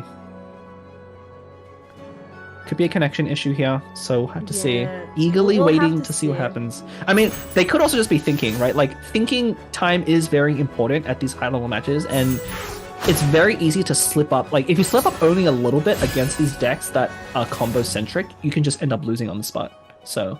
Was that a Liar song she drew? It is a Liar song, yeah. Not the best thing to draw at the moment, but I mean, when that Sealy procs, it will definitely be good for Mayoi. I feel like a lot of this mirror is going to come down to, like, each player's card draws, right? Yeah, and both sides actually starting with not great openings, although Mayoi having drawn that Sealy versus the 0 card draw on Hanabi's side already puts her at a significant advantage for sure. It is now Hanabi's turn. Has a very similar hand, actually, when you look at it. Liar, Well, Boar. the thing is that the hand has 0 card draw and there's 0 ways to trigger that Dunyazad. So even though it looks similar, it's actually a lot worse. Like this is going to be a very difficult turn for Hanabi to deal with. Yeah, the flowing I'm not rain sure what you can Sealy do. is definitely more card draw than 0. Ooh, he's gonna have to play this to using fix as well. Molded. I wonder if we'll actually see the Liar Song this turn. Oh, I mean that would be very bad, I think, for Hanabi, but they might be forced into that line.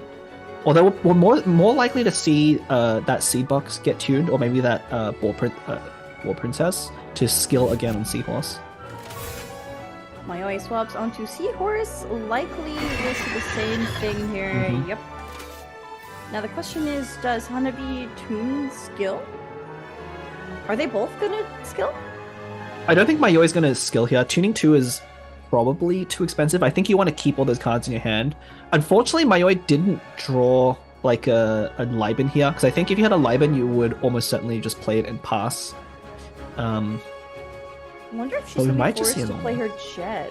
It could be a normal attack, you're right. Yeah, a Jet is an option, so you could play Dunyazad and Jet. And, yeah, okay, so it is going to be that line. Yeah, I don't think I like normal here, so this makes the most sense. Wait. Ooh. Choosing What? to not play Jet. I guess she's keeping it a secret? That's really surprising. Well, so one of the reasons you wouldn't play Jet that is because Jet does take up a lot of like. One of the other reasons why Jet is so bad in the opening is because she takes up that space in the companion zone. It actually becomes a liability if you play her too early. So I can see that, but I think getting that dice efficiency, especially off of that Dunyazad and drawing another card, is almost too important. So I'm not sure if I like that myself.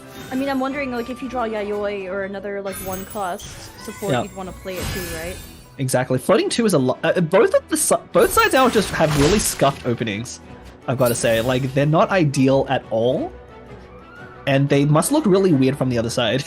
This is very interesting, by the way. So, Hanabi did end up using that Liar Song to pull back that Gilded from Linny, played it on Seahorse, so they could skill without tuning, and with that end of turn summon, it's actually gonna give Hanabi a card. Yep. He is gonna get a card of that a little bit late, but you know, with those two Seed Box, oh, actually, double Seed Box, double Sealy is actually the perfect way for Hanabi to recover here. I think, given how much of a weird opening Mayoi did in round 1, as Hanabi, you can be pretty sure they're not going to go off on round 2, like we saw Jibu almost do in the last match. So I think you're pretty safe to just deploy the Seed Boxes and the Sealies here, and then round 3 is going to look very good, I think, for Hanabi. Mayoi drawing that having said that. Shaha talent, and there's Yayoi. Chen coming down, proccing Junior San once per game companion draw. Into Asia And talent. you can see why, like, playing Jet there was not playing Jet. Sorry, in round 1 was kind of important, because had Mayoi deployed Jet, then there would be no room to play Dunyazad at this moment. Sorry, not to play Yayoi. Although hasn't really drawn any artifacts worth equipping yet, anyway. Hanabi's turn. I'm very certain we're gonna see the double Seed Box, double Sealy. I don't see a world where we don't. Yeah, there's really nothing else going on in Hanabi's hand. I mean, they could go for a Jet to just draw a card off of Dunyazad and see what they get. But I think the question is, though, if you're Hanabi, do you swap over to H-Dahar? Because your opponent just used the talent, so if you skill here, you are giving them a free dice. We could actually see, we could actually see Ace-Dahars going off against each other, and then it's just Geo versus Geo, preventing any side from getting extra dice from reactions. This is like the true definition of a mirror match. Except Mayoi It really did have is. Asia talent, so she's able to stall out a bit better than Hanabi at the moment. Yeah, Mayoi's hand still is better than Hanabi's by a decent amount until those two Sealies go off. If Hanabi can survive long enough to draw the 6 cards off of the 2 Sealies, I think they're going to be in a position to win. Just because I don't think Mayoi has quite good enough of a hand and had to waste those 2 dice at the beginning of the game. Now the question is, so Hanabi swaps to Aishaha, right? But what is the plan here in doing that? I think you just start skill. I mean, we could see a swap back even. There could be some kind of swap stall going on, but I think you just want to build energy on Aishaha. But Hanabi is a turn behind, unfortunately. They did get more damage out, but yeah, you have to normal here. But they only have enough dice for 1 normal. Unless they tune Boar. Also, they played Jet, so they can't swap on the linear or anything. They're forced to for 2 actions. Really don't love that Jet play. I mean, it makes sense if you're digging for like a second Dunyazad or a Liban specifically, but you know, Yayoi isn't a good draw of Dunyazad. You don't really want a second Dunyazad or another Jet, so I think that's a pretty questionable play to play Jet. Again, support zone space is actually a resource you have to manage very carefully in these Jet decks, and if you mismanage it even a little bit, you can get yourself into a really tough spot. Oh, not going for that second seed box into Sealy, but it's going to be way too late to play it later on. Well, at this point, you're probably saying that you... I mean, there's 2 things that Hanabi could be doing. One thing that you can do is sometimes you want to stagger your Sealies. If both Sealies go off at once, you're very likely to overdraw. So sometimes it's correct to play 1 Sealy, get 1 stack on the first one, and then play the second one. But we'll have to see if Hanabi does opt to go for that. If Hanabi does do that, the card they would have to tune is probably Boar Princess, right? Or would you tune Yayoi here? You might actually tune the second seed box. It's very possible that Hanabi isn't going to play the second Sealy because they want to tune the seed box, but we can see the advantage here that Mayoi is getting by going first, being able to put out damage on H2Ha and get energy faster. Wait, Mayoi has Sunyata and another H2Ha talent. Yeah, Mayoi drew into a very good set of cards here. So they might actually, especially if Hanabi just ends here on H2Ha and then Mayoi gets to use the Gamblers as well to generate extra dice, it could be irrecoverable for Hanabi here. I feel like playing that Jet when you're Hanabi, like you can't swap off and do another action here. Ooh, tuning that other seed box. So and going for a normal. Really not playing that Sealy. That's interesting. I mean, that's going to be a significant lack of card draw. It is, yeah. And Mayoi really has a choice here. Do they want to just go for a round 2 burst here with Jet? I don't think Jet is at quite enough stacks. It's so hard to keep count. I even have trouble keeping count of my own games, but I think she's at probably like 2 or 3 right now. So definitely not enough to get dice off of H2Ha's burst, but taking out H2Ha is actually pretty reasonable.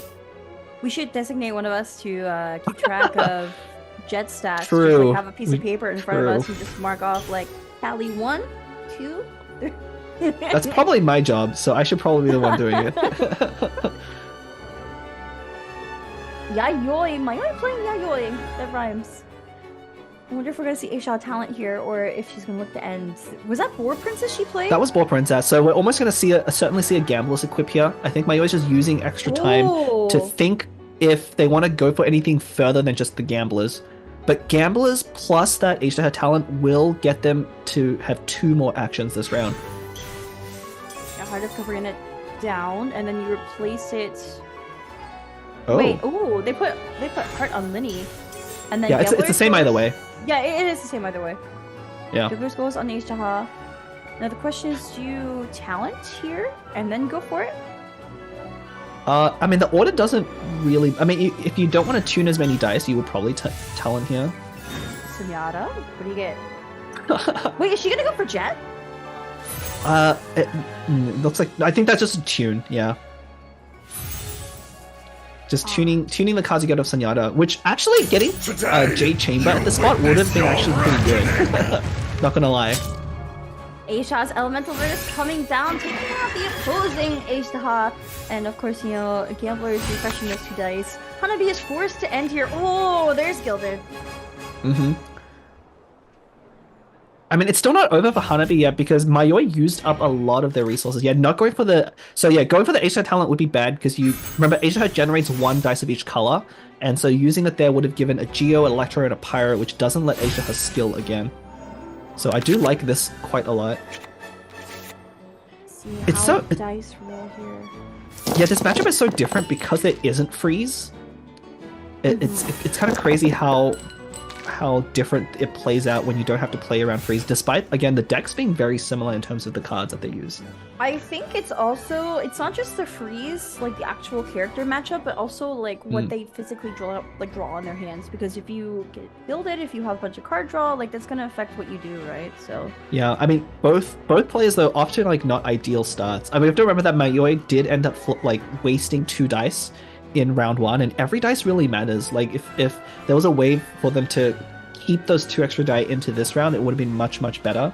But unfortunately, having to throw away those two dice already puts them at a pretty big disadvantage, despite going first. it is now Hanabi's turn. Has double Yayoi if they wish to go for it. There's the other Sealy. I don't know if I like this. I mean,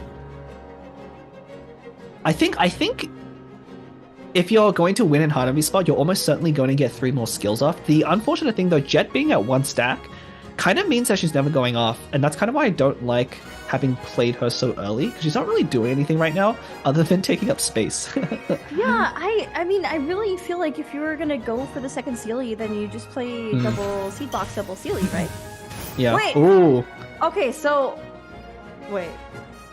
So Okay. just using Sealy and Seedbox to build up more stacks on Jet. Yeah, okay. I think that I can makes sense. see that. That, I think that you makes more have to do sense. this. It's really Uh-huh. unfortunate that you do, but you're kind of forced into this play just based on what you have right now. Heart of Karina coming down. I wonder if we're gonna see a boar. Yep. And that goes on Seahorse for more Electrodice because Hanami didn't have any. I think they had 1. Ooh, another boar and a Cavarina. That's a pretty good draw. I feel like it could have been better. It could have been better. So one thing to keep in mind, there's no way for Hanabi to get Jet up above 4. One thing to keep in mind, we didn't mention this because again, it's so complicated, but in order to actually get the dice off of Jet, you have to get her above 4 stacks. If she's not above 4, then using a burst will not give you any dice. Yeah, and the board doesn't do anything because you have No. one more stack left of the first one already and only 1 artifact to replace, so yeah, Hanabi, I feel like Hanabi really needed that additional card draw from the other Sealy. I feel like it's going to bite them in the future. I mean, Mayoi still has to be careful because obviously we know that Hanabi can't trigger the Jet with the cards in hand, but Mayoi doesn't know that. So you still have to play around as if your opponent could have 4 extra dice this round. Yeah, definitely. Mayoi, of course, having a totally free gilded to play, and A-Shot talent, and another Sealy. That Jet still at only 2 stacks as well for her, but It should, yeah, I mean, the crucial thing is though, Mayoi hasn't drawn those 2 cards off of Chain, and then having another Sealy in this spot means that they'll have more chances even to draw into cards to build up the Jet stacks, whereas Hanabi's hand is pretty much stuck.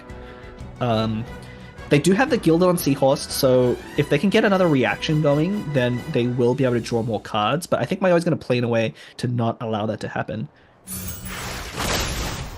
Ooh. oh, there's the overload onto Linny, and I feel like Mayoi is probably baiting out Linny to take out Seahorse, right? I think so, yeah. Because That- if Mayoi is forced onto Aishaha, then you could just play Aishaha talent and stall the rest of the rounds. Yeah. Oh well, you probably want to use up that pyro as quickly as possible, but it's still pretty precarious, I think, if you're in Mayoi, because you again 4 cards out for your opponent's side could be an extra like 3 or 4 dice if they're the exact right cards to do so. Here we go. Ooh. And so Hanabi is going for that overload, forcing Mayoi onto Aishaha. Wait. Oh, the Gambler is coming a bit too late. Ugh. Oh.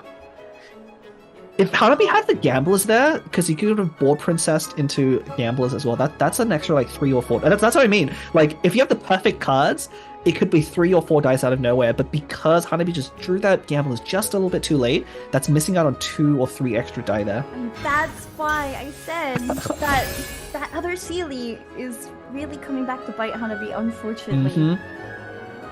But yeah, I think that was builded onto Aisha. Probably just to one more card draw. Okay, card draw is so important, right? Like you want to equip Gilded here, trigger the reaction on Linny so you can draw the card. For 1,000-year pain! Crystallized shield, so good. And what card is it? It's a Zenyatta! That's actually really huge. That is huge. That's... Mayoi might actually be able to win the game this round at this point. Yeah, with how low Linny and Seahorse are, unless Hanabi can somehow trigger that jet, which is, we know is impossible, then it's pretty much over. Wait. Okay. Maybe breakpoints. I'm wondering why Hanabi didn't play this second floor.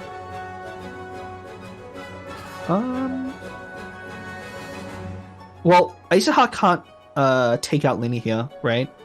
Because all of his skills only do 3, so playing ball here isn't too important. Linny's Linny's skill healed him for 2. Yep. I like that swap a lot from Mayoi, playing around gamblers specifically. Even though the opponent didn't equip it when they took out Seahorse, could have drawn into it, so very heads up to swap off of Ishtaha here.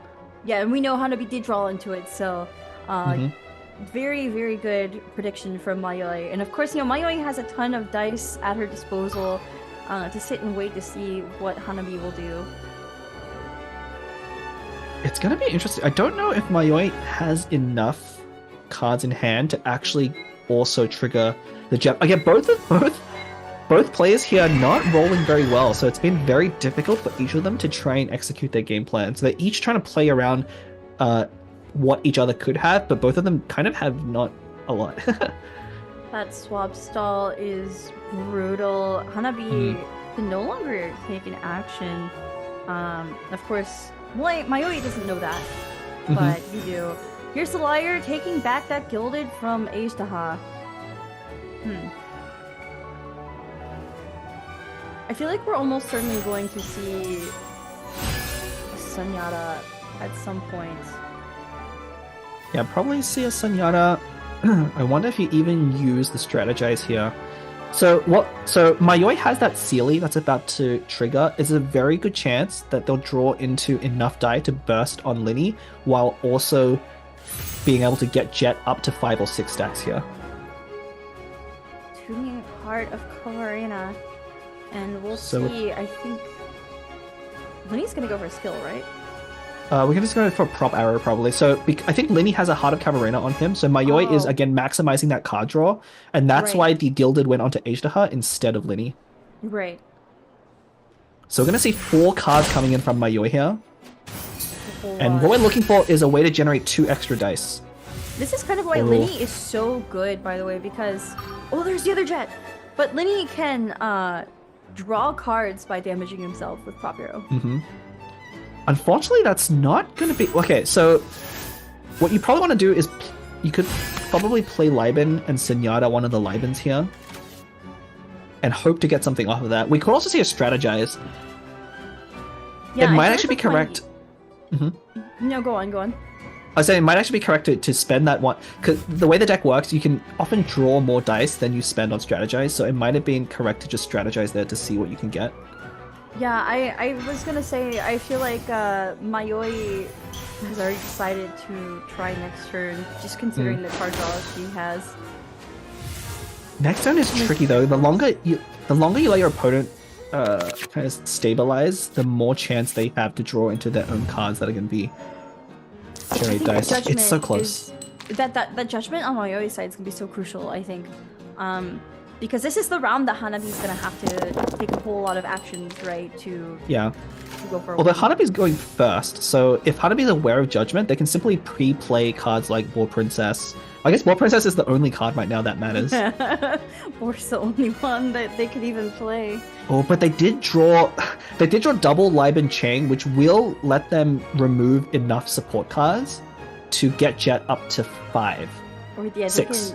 They can War Princess, Gamblers, Seahorse, and play all those support cards and get Jet up to 6 stacks, and then go for Burst, and then Omni-Dice.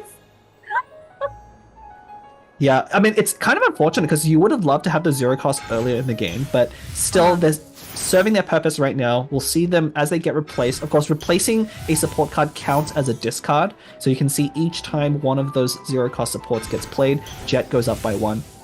Yep, and Jet's stacks are maxed at 6. So every time you use Elemental Burst and she has at least 5 stacks, she will give you the number of Omnidice minus 2. Yeah, so 4. Insignificant human. Okay, but the problem though is, because there's no freeze to play with, right? Hanabi does have the dice advantage here, but Mayoi has more health in total right now. I think when after Linny uses his skill, because I think Linny's skill will take out Seahorse here and put Linny back up to 8.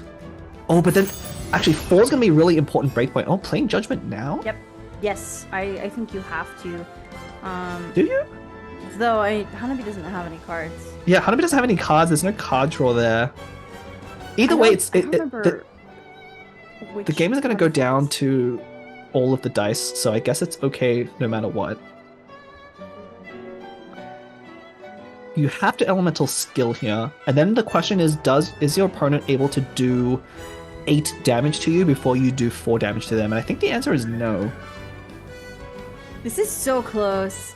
It's very close, but I think the breakpoints work in Mayoi's favor here. I wonder if we're gonna see Sunyata here finally. Yeah, we definitely will. Mayoi is sitting on that second jet, and I think it's 2 seed dispensers there. Could definitely get both jets up to 6 stacks, but yeah, you Step have to right up. You have to skill here, because if you get overloaded, that extra damage is going to be irrecoverable. But 8 to 4, I think, is the perfect set of breakpoints here, because Linny's damage comes in increments of 3. So Linny, no matter what sequence Hanabi uses here, it's going to be 3 plus 4 damage, which is 1 short to take out Linny at 8. Also, I am spying on chat right now, and Mayoi said, I played Judgment before seeing they have no cards. So... Brilliant. Okay. It's okay. I mean, it really doesn't matter, because both sides are basically working with like 16 dice this turn, and it's not going to come down to how much dice you have, but whether or not you've mitigated enough damage. Because again, neither side uses food, and so every point of damage you take is permanent. There's no sustain from either side. And we're really seeing that come to the forefront now, as Mayoi is able to win essentially the damage race that's happening. Yeah, because there is no way for Hanabi to do 5 damage onto Liddy. You know, that prop surplus stack only at 1, so his skill would do 4. That breakpoint is exactly what Mayoi needs. It is exact. I mean, part of the... One thing I also want to call out here, remember, Mayoi did go first, and in these mirror matchups, especially with these Hyper Magic decks, going first is very crucial, because you are 1 step ahead of your opponent, and this is exactly when it's coming into fruition. There we go. At least we get to see... Very flashy, right? Yeah. This is the correct way to play. Jibu, take notes. A round of applause! Here we go. Linny's Elemental Burst coming out. That is going to give Mayoi an additional 8 dice, which doesn't matter because Hanabi's Linny is at 1 HP. Yeah. Look at all those dice on both sides. Yeah. Hanabi knows it. 1 damage off. 1 to 1. 1 HP to 1 HP. But this is where that coin flip difference is coming in, and it's very unfortunate in this matchup, especially in the mirror. Quick! Drop! What? Okay, congratulations to Mayoi for taking... I think it was the first match, right? In Group 3's set, so... Those are the longer matches we've had. That was definitely the longest one I think we've seen today, and I think part of it is because the card draw just wasn't there on both sides.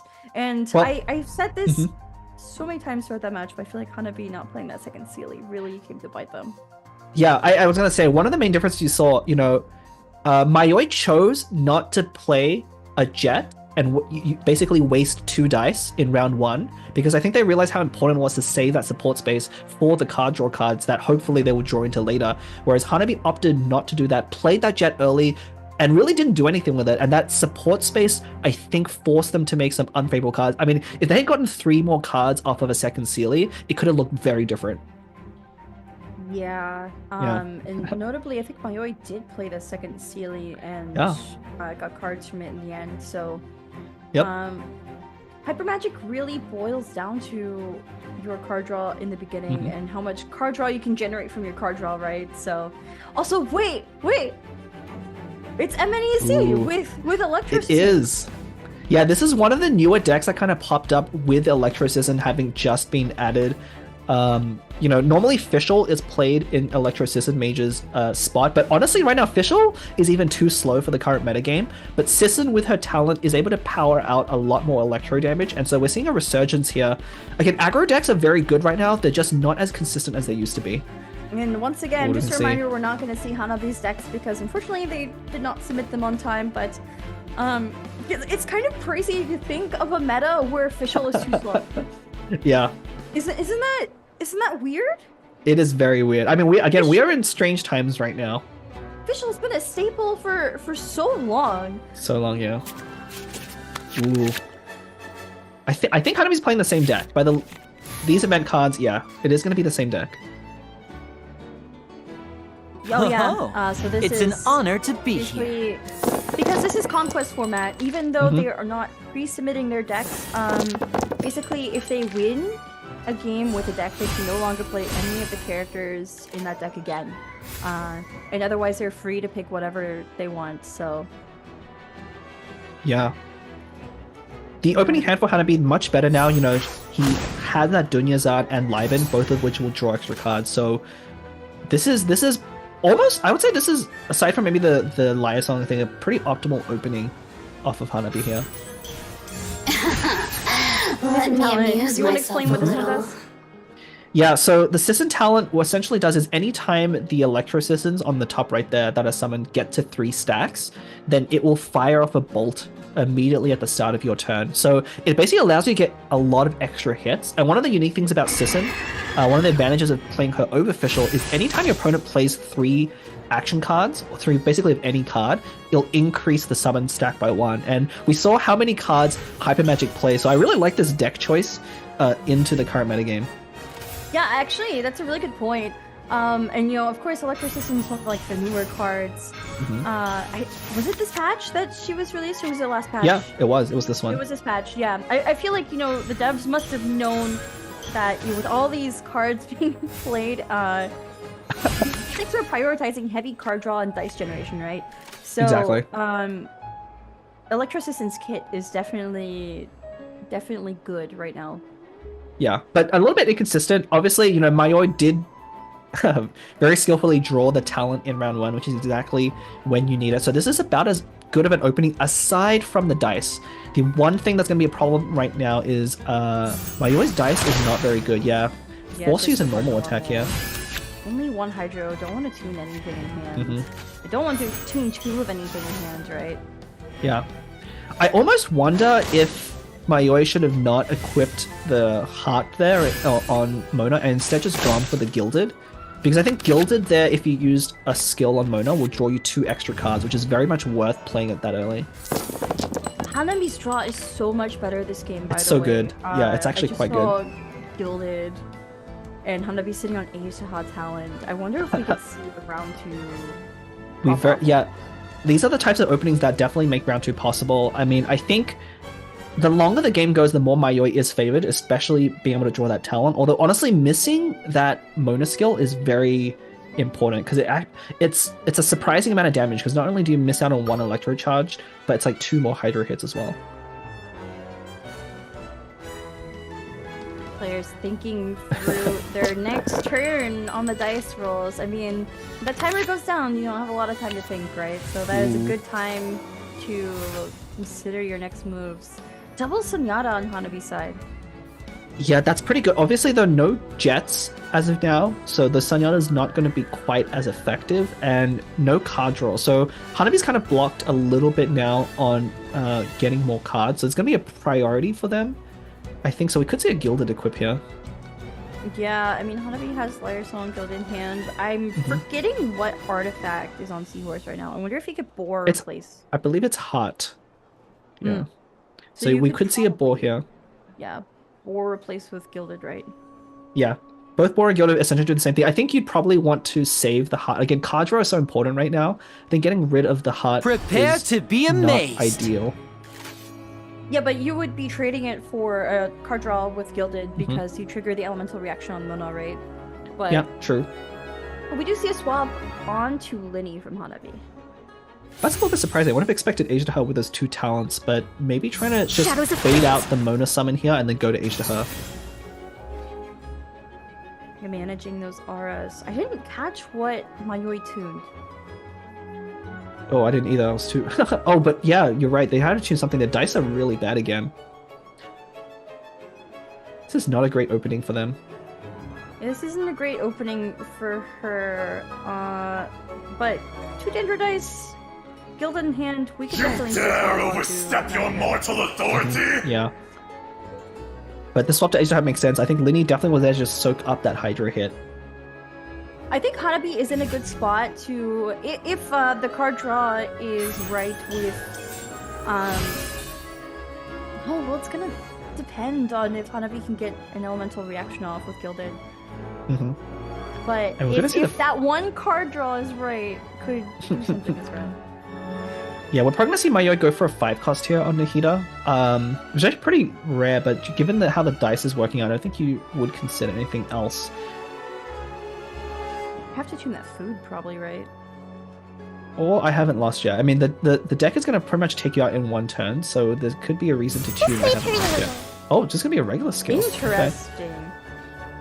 Maybe gonna play that food. It's probably Lotus Crisp. Maybe swap off the Mona and Lotus. Yeah, could be. I think you want to stay on Nahida just to deny your opponent getting extra dice of Age to Her, because I think you'd be very afraid of losing this round. Your opponent still has 8 entire dice to work with, and that could very easily turn into 12 or maybe 16.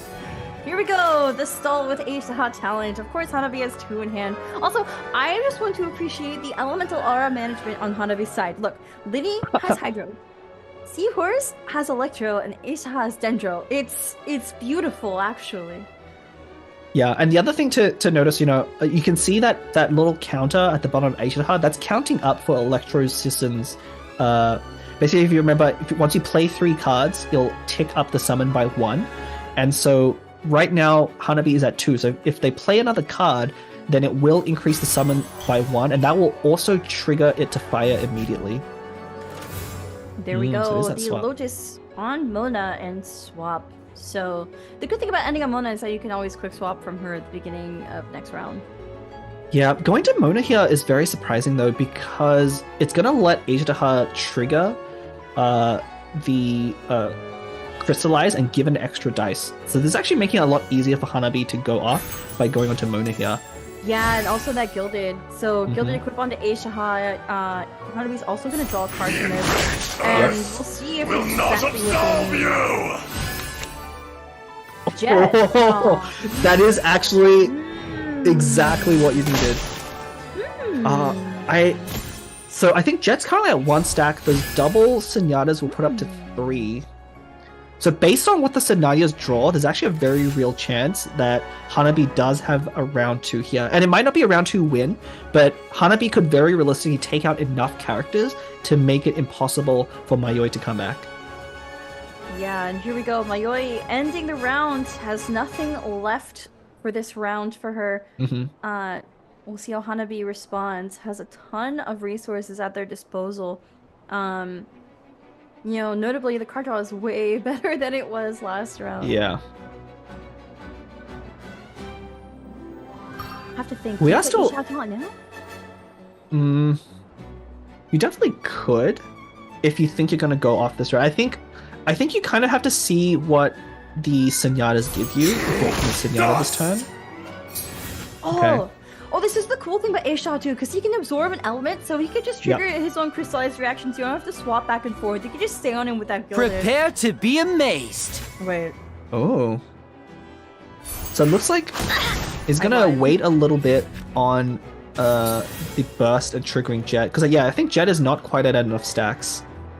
So I'm gonna play a little bit slow. You're gonna get from Senyata. Why not play Senyata first to see what you get? It must be because Hanabi wants to keep Yayoi and Dunyazad around for next round, because with that Gilded in hand, Yayoi still has a purpose. Is going to be an extra +1 die. So playing a little bit slower, which I think is okay. Given your opponent hasn't taken a super aggressive line either, right? They were forced to normal attack on Mona round 1, and then you managed to avoid those reactions into round 2. So I think you're in a decent enough spot to play a slightly longer game. Interesting. Yeah, I mean, I think if it was me, I would have gone for the burst there, because I think taking out Mona is pretty big. Ooh. Wait. 4? Are they gonna Liar Song the Gilded on Aisha? They are. Okay. So 3 dice, it's another action. Do you go for Senora now? No? No, now you wouldn't go for Senora. I think that was mainly just to draw another card. I think Hanabi realizes that their hand right now isn't quite good enough to trigger the jet. And so they're trying to draw into something with this Linny at the end of turn. This does put them on Sisson, which is the weakest character in this lineup. Ooh. I'm very curious about this line that Hanabi took. Like, I don't disagree that playing it slower isn't, like, it is an option, right? Like, it's not a bad option. But I feel like this gives Mayoi a chance to respond. It does, but Mayoi's opening wasn't very strong in round 2 either. I think if Mayoi had done more in round 2 and kind of pressured Hanabi with more damage, with like a double Nahida skill or something, it would have been a better place to try and go for round 2 there. But honestly, Mayoi hasn't really drawn enough ramp, and they've already played, I think, 1 gilded, so it reduces the chance of them having a ton of dice this round. Yeah, So but I'm just it might be looking okay. at Hanabi's character's HP. Lenny has that Hydra Aura, and Seahorse is at 3 health, Lenny's at 5, Aisha is at 4, and Mayoi does have that free Gambler's equip, and I haven't lost yet. And Adeptus. That's true. Yeah. Ooh. A normal attack. That's very curious. That is very, very curious. What do you do with a normal attack? I mean, I think Mayoi had to, based on, like, I think if we saw the die, they have 3 Hydro, and I think it was only 1 Electro, so their dice aren't cooperating with them at this point, which really is limiting what actions they can do here. Oh, here we go. We go Hanabi playing Boar. I'm almost certainly gonna play that Gilded, I guess, over... No, they're gonna sacrifice Seahorse. Yeah, there's already a Gilded in play. They probably want to play their Gilded, The second Gilded now, before they lose yeah. Seahorse. That's actually pretty important here. It's that Yayoi discount, right? Mm-hmm. And then you at might that also... point... Is it go on? Oh, so you might also want to strategize here just to see what other cards do. Okay, so they do play the second Gilded. Yeah, I was thinking you might as well just Senyata that Yayoi as well. Mm-hmm. You definitely should, I think, because if you're not winning this turn, then you're not winning at all. Oh, okay. So the one reason not to play Senyata there, I guess, would be to not give your opponent another stack on their Sisson. So you could be trying to play around that, but I think at this point it's almost impossible. I mean, that's one of the ways you lose, is if you let your opponent trigger that Sisson talent one more time and fire off an extra shot. That might make the difference. Ooh. So this is Let me really stop. unfortunate because Mayoi is forced to use gamblers on Mona, right? Mm-hmm. And so Mona's definitely gonna go down, and Prepare Mayoi to loses be by gamblers amazed. and is only gonna have 1 more action left, even with I haven't lost yet. Yeah, going over to Linny here. We might see a burst on Linny and then try and go for the jet here. But unfortunately, Hanabi's so health. bad. Mm-hmm. So now we're gonna go for the strategize. Yeah, I would have liked to go for the strategize earlier. If you're gonna strategize anyway this round, you've been better to open with it just to give yourself more options. Because if you'd drawn that heart earlier, you could have equipped it onto Linny here and then got a free gilded instead of having to pay 1 dice. So we actually lost quite a lot of dice by not playing strategize earlier in the round. Yeah, these decks are so complicated to pilot. Wait, Electrocism talent too. Mm-hmm. Yes, if Hanabi plays too many cards, it is going to trigger... So 2 more cards will tick Electrocism count up to 3, and then it will fire a shot immediately.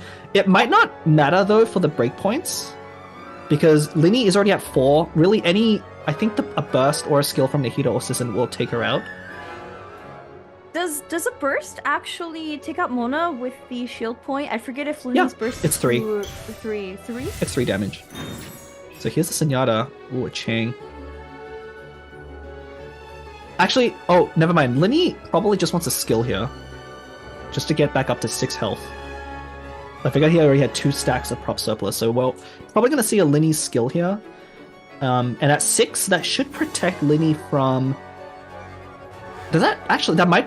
Adeptus Burst might be enough to do it, but then I don't think Mayoi has enough dice.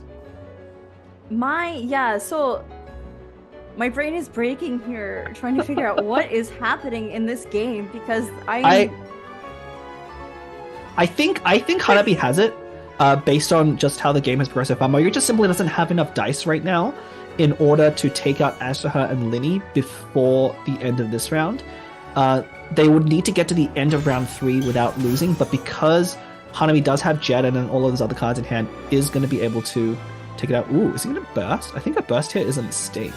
I don't think you can really go for a burst just yet. Jet is only at 2 stacks. You'd have to play Liven Chang, Senyatta, see what you get, and hope that it's low cost and... True. Step right up. Yeah, okay. Yeah, I think going for a skill is good. Like you were saying earlier, just to kill Linny up to 6. Now the question is, where does Mayoi go? I think you can go to Nahida and burst. That might actually be your best option right now. Although that Sisson talent is about to trigger as well, so it is going to fire off another shot and put Linny down to 4 again. So Linny's going to heal 2, then go down to 4 again. Can you remind me what Electrosis and Burst does? It gives you shield points, right? It does give you shield points, yeah. It does 1 damage, and then it's a prepare skill. So it's actually going to pass the turn back to Mayoi, but it is a prepare skill. Oh, actually, that's gonna be exactly enough. Although, that gambler is always coming just a little bit too late with these games. Yeah, it still might come up though. With how low Mayoi's characters are, I think that gamblers could still come up. So still a very good draw here, especially. Ooh, a quick wait. Not sure. Okay. Maybe just playing that for more time. Or trying to play around Judgment. Very quickly. It's very possible you're playing around Judgment. Okay, so it's gonna go to... Okay, that's very strange. I guess Mayoi probably changed her mind and decided to go for a burst onto Linny. This will be enough to take Linny out, I believe. Night of Burst. Yep. 4. I'm wondering if Mayoi tried to account for the extra damage from Sisson, because maybe they thought that Linny would be at 6, which would be out of range for the burst, but because that Sisson fired a shot immediately, it did put Linny back down to 4, which is in range of Nahida's burst. So, can Hanabi finish? Because if those summons go at the end of the round, Hanabi is doomed. But I think they have enough. Especially if the Senyatta gives something useful. We'll see, because Jet is only at 3 stacks. Okay, but it doesn't even matter, because I think as long as Hanabi can get to 6 dice, which I think with Ashtaha Talent Gamblers is enough. Gamblers, yeah. This is enough. So Hanabi has 6 dice, which is exactly how much dice they will need to take out Sisson after Nahida goes down. He just has to hope that Mayoi doesn't have 2 more dice in hand. And we know that they do not. Yeah, you just Ashtaha Talent for... Well, I think I'm gonna burst. I guess either order doesn't matter, yeah. So yeah, it doesn't matter order you go in, because you need the dice to hang on. Talent. But if Mayoi swaps to Electro Assistant here, Nahida doesn't die to Ashtaha's skill. I think you wanted to take out Nahida there with the burst. But if Mayoi doesn't swap, it's definitely over. But I think if... No! Oh, I wonder if they do... Oh. I think... I mean, again, we know exactly what's in Hanabi's hand, so it's very easy to see that. But I think if Mayoi had actually swapped to Electro Assistant there, Hanabi doesn't actually have enough dice in hand right now to finish off Nahida on 4. But it wouldn't matter, right? Because you just don't go for the burst on Electro System. Will not absolve you! Oh, you're right, yeah. So yeah. Never either mind. way, I think Hanabi won that. Yep. So what a game. Okay, so Okay. congratulations to Hanabi for taking the second match. For the first time ever, we're going into a best of 3, like actual We are, best of yeah. 3, the third match. So once again, this is the third group in the Spring Series Showdown. So basically, whoever wins this set will be going on to compete in the Prince Cup tournament. And if they do so, they win $600 from that tournament. And yeah, these games. Yeah, these games are going. I mean, that was probably one of the longer ones. This series has been one of the longer ones that we've had, but that game was very close. I think Mayoi definitely didn't draw optimally enough, and unfortunately, we saw Hanabi did have a very good opening hand and was able to kind of draw, not really into anything like super powerful with Jet, but just doing regular things with the deck. Yeah, for sure. I feel like there were some slight misplays from both sides there. I feel like, you know, Electro Sisson self-applies Electro when you burst with her, right? She does, so, I guess the crystallized reaction, I don't know. There's just so many like little things that you would have to like go back and watch the match again to see what it was that was like a game-breaking mistake. But here we are going into our third match. So Mayoi is bringing this Mona variant of the... I mean, it's usually Yelan OTK, right? But here we have Mona instead. Yeah, and it's kind of funny how much that changes. So when you swap out Mona instead of Yelan, it goes from being a combo-centric deck to more of an aggressive deck. And so you can see the card choices here very much reflect that. You know, the Opera is a very common pick for any aggressive deck just to get extra dice in those early rounds as often as possible and pressure. And I like this choice into the current metagame. It's actually funny we haven't seen anyone play Yelan currently. Yeah, no one's not brought yet. it. And yeah. We don't know what Hanabi brought just yet though, because they didn't submit their decks in time. So we're gonna have to see how Hanabi responds. Yeah, they of course can't play the same deck they just played. Oh, is it Mew? I see Timaeus. I see Judgment. It could be Mew. Mew, of course, standing for Mona Eula Wanderer, which that deck is always really funny because people play it a lot, but it's historically been one of like the worst performing decks. Oh, what was it's the this win rate? version. What was the win rate again in Asia Invitational? It was like 40 or 30%. It was low. 30%. It was below 50. It was really low, but apparently it's really good in Hyper This is destiny.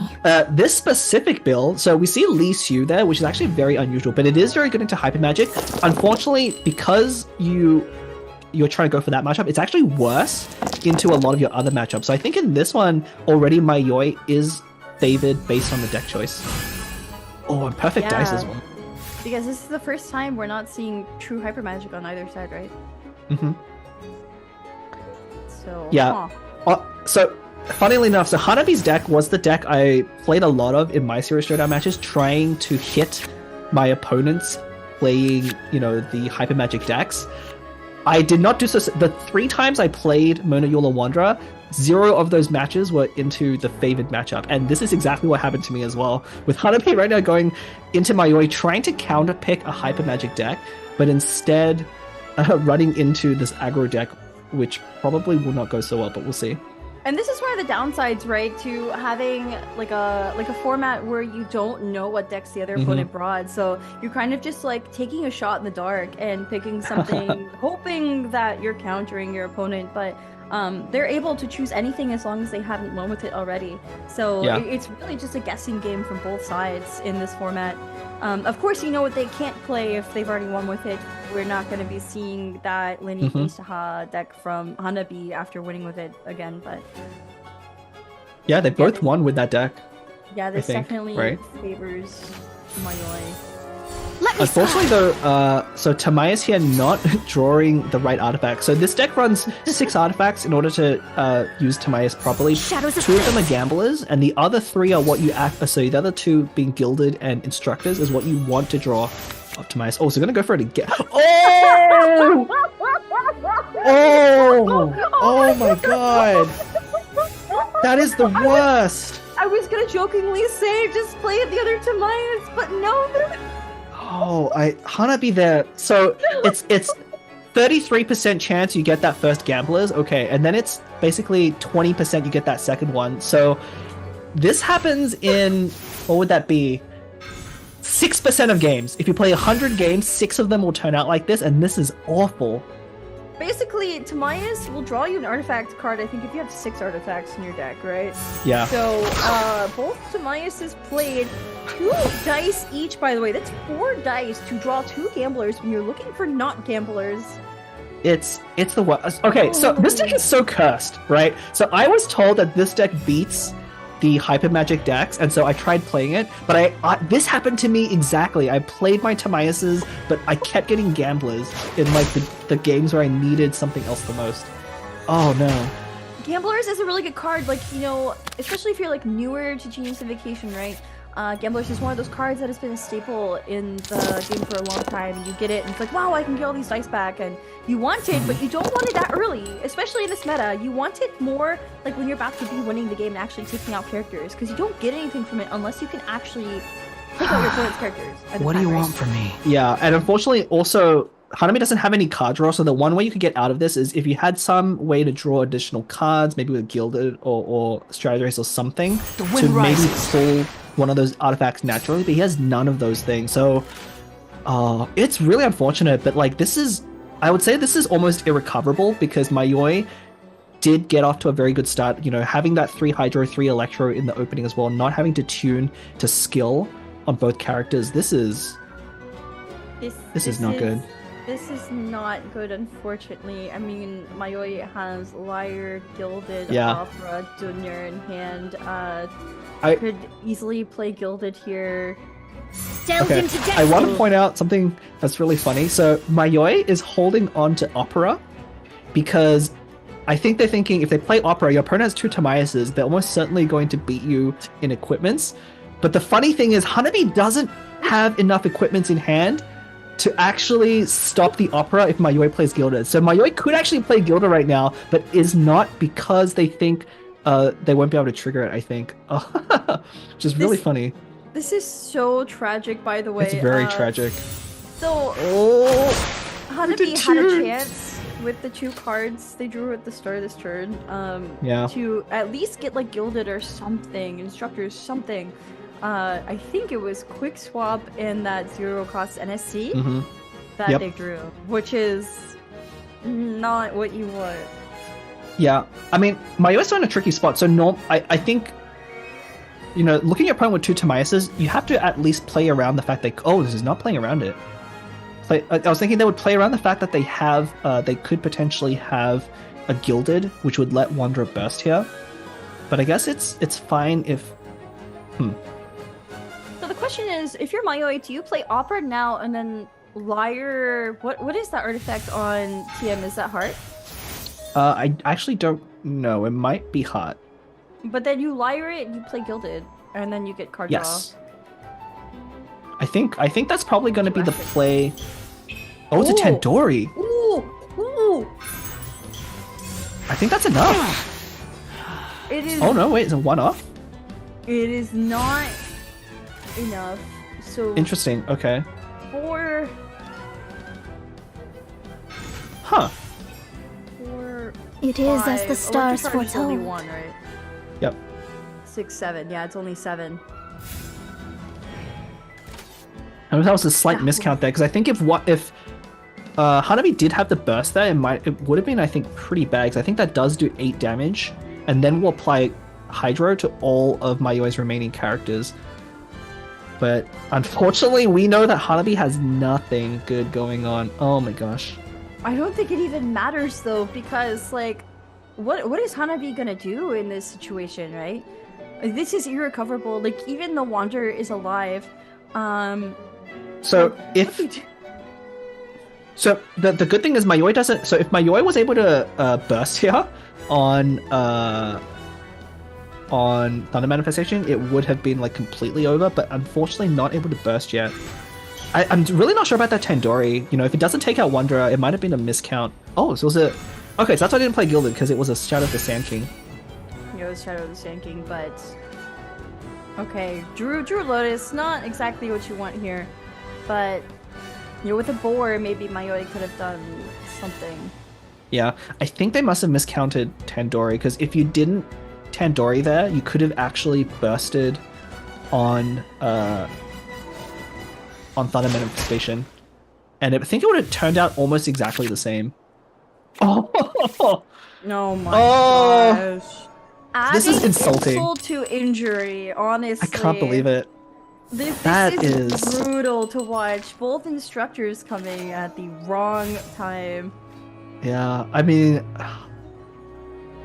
that's so unfortunate. And I would also want to add instructors. Out of the 4 remaining artifacts, is the worst one. If he had actually drawn double gilded, Hanabi could have had a chance of coming back because that's 4 extra dice. But instructors doesn't quite give enough dice here. Oh man. But I do think Wanderer Burst, you have a quick stop from Mona, and Hanabi's gonna be able to Wanderer Burst here, get 2 dice back with those gilded. Bow That's your the head. free equip of that instructors onto Zula, so let's see. Yeah, this might actually still be winnable. I mean, Eula is going to be able to lock out Mayoi's characters, and with those freezes, that might actually be enough, because I think Mayoi, with that Tandoori play last time and not actually taking out Wanderer, was actually pretty huge. Yeah, and both Mona and Signora have that Hydro Aura, right? So... Yep. Yeah, this is gonna be hard for Mayoi, I think. I mean, I think you have to go Mona. What if you go Signora and slow swap on the Mona? That actually is an option. Yeah, I think that's actually also a viable option. And then force Hanabi to slow swap on the Eula, and then you go for Hydro Aura, you Mona skill, and then you quick swap onto Signora. Oh. I do think that's the right play, but I think either way it's going to be very difficult for Mayoi to come back from here. Wow, I can't believe Hanabi actually made it through those terrible Tobias draws. I wonder if Hanabi has this in the bag, actually. I think given the dice counts, it might actually be their win at this point, because it's very difficult for Mayoi to do anything through the freeze. Yeah, also quick swap doesn't matter here because of instructors, unfortunately. Yeah. I think what Mayoi has to hope for is that Hanabi doesn't actually have enough dice to finish off Signora, and they can maybe win at the beginning of the next round. But Signora's certainly flipping over this turn into the Pyroform. Of course, once she drops below 4 HP, then at the beginning of the next round, she will always flip into Pyro and lose her revive. And of course, instructors refunding that 1 cryo dice, so Hanabi has 1 more action. It's not going to be enough to win this round, so the question is, how does Mayoi respond? Do you go? There's a good chance. I don't think you swap. If you swap, you always lose. I think you might actually just have to end on Mona here. But then, yeah, if you end on Mona, you can apply Hydro to Eula, but then what Hanabi can do is just swap onto Mona and then finish the game next round as well. So I don't think there's a winning line here, Mayoi, unfortunately. If you swap, you lose. If you end turn now, you lose as well. Well, the breakpoints are really good, though, for Signora. If Mayoi could keep her above 5 HP, then Mayoi has, Cryo, at least. Well, there's no... With Eula getting to go again, there's no chance of that. So Eula's going to be able to skill here to either force the revive or just burst. We probably will see a skill here. I don't think burst makes sense. I mean, if Mayoi had stayed on Mona... Vengeance will be mine! Hanabi only has 1 more action, but... True, okay. Yeah, there we go. Eula burst, and nothing left in Hanabi's hand at all. So I mean, Signora is gonna flip here. Mm-hmm. And so that revive is gonna come in really important here, because it is gonna tank that Eula burst damage and kind of overkill on Signora quite effectively. Yeah. Ooh, we're gonna see a finish on Mona burst. We might. Gosh. Also, Judgment's not gonna be up next round too. True. So I think Mayoi actually has the win here. Yeah, I'm trying to see what... I think Hanabi probably needs to... Well, I guess she doesn't need to swap either. Maybe staying on Eula is actually correct. This is really close. Question, remind me, does Sheer Cold activate before summon?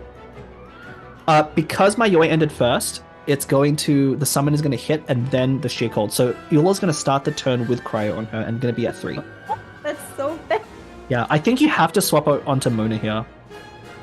That's gonna be so bad either way because if Eula or Mona has an aura, of course, Signora's gonna flip to Pyro. Yeah, actually, no. If you swap to Mona, you always lose because you're gonna get frozen by their. I don't think the deck. Yeah, the deck doesn't run Fresh Wind, unlike the normal. So a Fresh Wind would be really good here, but unfortunately, the deck does run Judgment, and so that's not gonna be able to save Hanabi here. That's it. I mean, Eula just dies to melt. Mm-hmm. Well, no, yeah. I guess she would. Because sheer cold. Yep. So Signora, oh my gosh, Shattered is nothing. It is overkill. It's Signora back. She was already gonna flip anyway. Inferno's Awakening. Oh. Oh, now that Heavy Strike comes, I think that would have been really good last round. I think this is in the bag. We can't Heavy Strike on Mona attack normal, right? Didn't we cast a game where that was kind of the finishing move, a Heavy Strike Mona? I think so. I vaguely remember that. I think that's 1 damage off as well, which is crazy because that would do 3 damage. I guess. Okay, there's Judgment.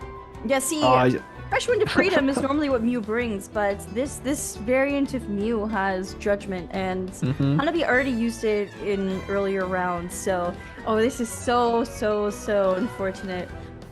Yeah. With his gambles here, it's almost certain to seal the deal. Yeah, I don't think there's anything that Hanabi can do.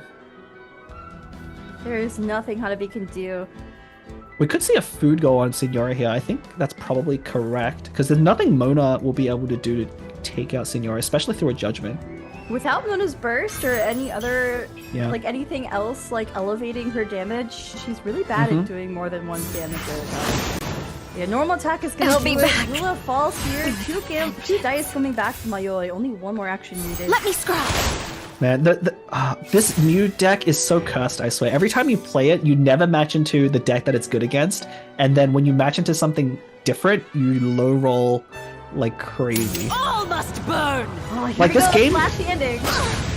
This game would have looked so different if Hanabi had drawn anything other than double gamblers, right? Like he could have gotten a burst off on Wanderer a turn earlier. He could have gotten, the dice needed to freeze and burst on Eula a bit better in that last round. But oh man, that's probably the worst luck we've seen today.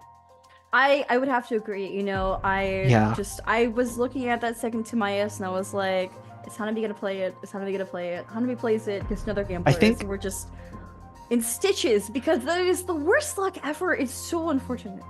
Yeah, I think you do play it there. I mean, it's a 6% chance that you draw both of your gamblers. So obviously you make the play that gives you a 94% chance of not bricking, and then if you still have that happen, I mean, really hats off to Hanabi. Like, given the play through to the very end, you can see they never gave up, right? Despite being so unfavored, despite drawing so badly, they still tried their hardest to claw back, and they almost did it. Like, they were so close. Or they probably needed Mayoi to stumble just a little bit as hard as they did, but unfortunately Mayoi drew a pretty average hand and was able to do enough damage to pressure Hanabi out there. So very well played there on both sides. Very well played. One thing I want to mention though, as bad as the luck we saw in this match today was, I do want to say that a lot of the players we're seeing today and in general in the Serious Showdown tournaments are repeats. They are veteran players. They have been top contenders of last year's tournament. So while luck is an important factor in this game, it is not the only factor. Of course, consistency and knowing your fundamentals and how to manipulate your dice and everything is also just as important. So this was unfortunately an example of how RNG can mess with your game, but it doesn't always happen. There are ways. Doesn't always happen. Yep. But yeah, congratulations to Mayoi. You'll be advancing to the Prince Cup Spring Tournament. And we have 1 more group left, I believe. We do. We'll be seeing Best it group. after a short break. Best group. Is that because you were in it? But he lost, so we won't be watching his games. But short break. We'll see you soon.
And welcome back, everyone, to the Spring Series Showdown Americas. Once again, this is Leah, aka Windflower Leah. This is Blep at Blep the Cat. So, one thing I wanted to point out, this is our last group of today, right? Yeah.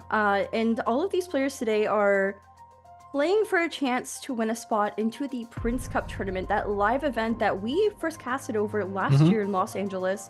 We don't know where it's going to be this year. I don't know if they announced the location yet, but I think they did. I think the details are out. They've actually got a date set as well. So I'm sure you can find those details on the Astro Carnival homepage, social media pages. So make sure to check that out. So actually, Blep and I are sporting our Astro Carnival jerseys. I don't know if you can see this here. It even has the little Prince Cup on it. So I'm Team Astro and Blep's Team Carnival. This is from the Winter Invitational last year. So much fun. A lot of these players are actually there. Yeah, we got to see a lot of them as well. It's always fun seeing the players in person. The energy is always different in a live event, but obviously today's matches have been very good as well. We've seen a lot of deck diversity. I'm actually pretty surprised. I'm also surprised. And this last group here is gonna be Liel versus Sankyo. Both of these players are also veteran players. I don't know if Liel had. Let's see, what do we have on Liel? Liel has come top 16 and top 8 before in Cat's Tail gatherings. So being knocked out actually by Robot Wizard, aka Stupid Idiot, which they had to face again in this bracket, because Robot Wizard, as you see, is in this bracket. He is, of course, the Prince Cup champion and one of the best players, again, in the North America region here. I'm also there. You can see my name there, unfortunately knocked out very quickly. Yeah, you lost very quickly. I'm so sorry. Oh, so Sankyo doesn't have any records in Astro tournaments right now, actually. But Liel, as you said, does have those NA Season 4, NA Alpha 2, and NA Season 2 of 2024 placements. So, but this is the first time he may be qualifying for Prince Cup. We'll have to see if he wins here versus Sankyo, or if Sankyo, the newcomer, will take this last spot. But of course, Robot Wizard, aka Stupid Idiot, as I guess we're allowed to call him on stream now, did take that 2-0, and he was our Prince Cup champion last year. So yes, definitely fan favorite, and unfortunately, our other fan favorite, Bleb. I know. I mean, it was unfortunate, and like I said at the beginning, I was playing that Mew deck, and I low rolled as well quite hard. Oh, Yulan OTK. Hello. Wait, we haven't seen this. We have not seen it on day. stream yet. No, this is the first time, which is really surprising. Yeah, this deck is actually like one of the most popular Magic decks right now to play against Hyper Magic.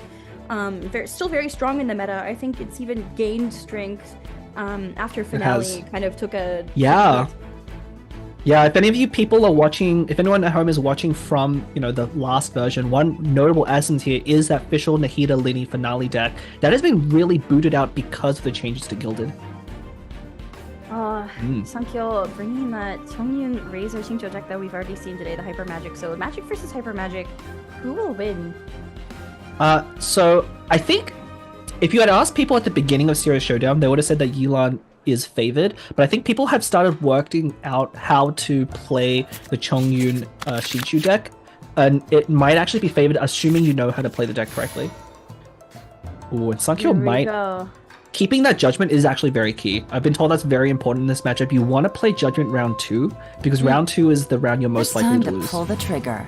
Yeah, because Yulan OTK definitely has a very strong round 2. If you can whittle away at... Well, not whittle away. If you can deal a whole lot of damage quickly to the Chong Razor deck, then they can't really recover round 3. And look, great dice rolls from Leo right off the bat. You really want 4 or 5 Hydro so you can skill on Yilan comfortably, and they were able to get that. Both sides actually got off to a pretty good start, so now it's up to their hands. Let's see... Echoes of an Offering is a card that wasn't traditionally taken in Yulan OTK, but has recently picked up in popularity. I feel like it's actually super good. Of course, after you use an elemental skill, if the amount of dice you have is equal to or less than the amount of cards in your hand, you get 1 dice back. Yeah, it's a recent addition. I think one of the evolutions of the Yilan deck, very early on, people started playing this deck, they would rush to get 3 attacks on Yilan as quickly as possible in round 1. People have figured out it's a little bit better to slow roll a little bit, let her build that second passive stack, and use a normal attack into the second round to draw an additional card. It's just so good. Yeah. It's so valuable. We're seeing both sides here basically setting up. Ooh, okay, I see Sankyo does have a Leave It To Me. It's one of the cards that is optional in the Shinchu Razor deck, but it's particularly good in this matchup. So the unfortunate thing is Sankyo could definitely go for a freeze on Yulan instead of Shincho Burst, because Yulan is 1 energy point off of her burst. I think that's actually, so one of the, again, I played this matchup a little bit, and one of the evolutions is that some players do like to start on Chongyun in this matchup to get that cryo onto Yilan in round 1, and then delay Yilan's burst. It's kind of like because they know that Yilan these days don't go for 3 actions in round 1 as often, it's actually a lot easier to freeze her out of that burst. And if you delay that burst, it goes a lot better for you. But it looks like Sankyo's opting not to make that play in this case. Here we go, Leo getting the last energy stack needed for Yolan's burst, and we'll have to see if Sankyo lets him get away with it. Oh. Wow, Leo's hand is looking very good right now. Ooh. I almost thought that was going to be a card burn, but... Yeah, I didn't count the amount of cards. I did see it was a lot. If you draw over 10 cards, you burn them. We've seen some very valuable burns in the past. Yep, not the first time it's going to happen to any player, definitely. Definitely something very easy. With how many cards that players draw these days, it's very easy to do. But it looks like Leo is going to be able to get that burst off. I don't think Sankyo is going to want a quick swap here to freeze. That'd be a little aggressive. Wait, who means Sunyata? That's a little bit Witness interesting. The power of Gugwa. I would have tuned Strat maybe, but Shincho Burst coming out, so this is in preparation for Sankyo to pop off with Wow. Chongyun and Razor, but this does enable Leo to go for that burst. Yeah, so both sides just setting up. I think with the way the game currently goes, both sides have basically taken the standard lines, and if you do that, the Yilan player is actually favored, right? Because their freezes do last longer. They have more quick swaps as well in the deck generally than the freeze player. So I think, and both their hands are looking pretty stacked as well. Like neither player I think is at a significant disadvantage RNG wise at this point. We'll have to see. The one thing I noted as well is that Sankyo hasn't played Judgment yet, and Liel has so many cards. Here comes the catch. Yeah. Okay, just opting to go for Yelan Burst right now and not use anything, but if Sankyo plays that Judgment, it could be pretty bad for this turn. Yeah. Typically, you want to play, like, most players are used to playing with in Judgment into round 2. Sorry, at the beginning of round 3. But unfortunately, I think because Liel did start first, Sankyo is not going to be able to get priority at the beginning of the next round. Unless he does use a quick swap here, which I don't think is ideal. I feel like we're already seeing just how different these decks are. Yelan OTK is just way faster than the Xingqiu Tomyun Razor deck. If Liel is able to use like a lot of the cards that he has in hand, I think you could do a whole lot of damage on Sankyo, and it might be irrecoverable almost.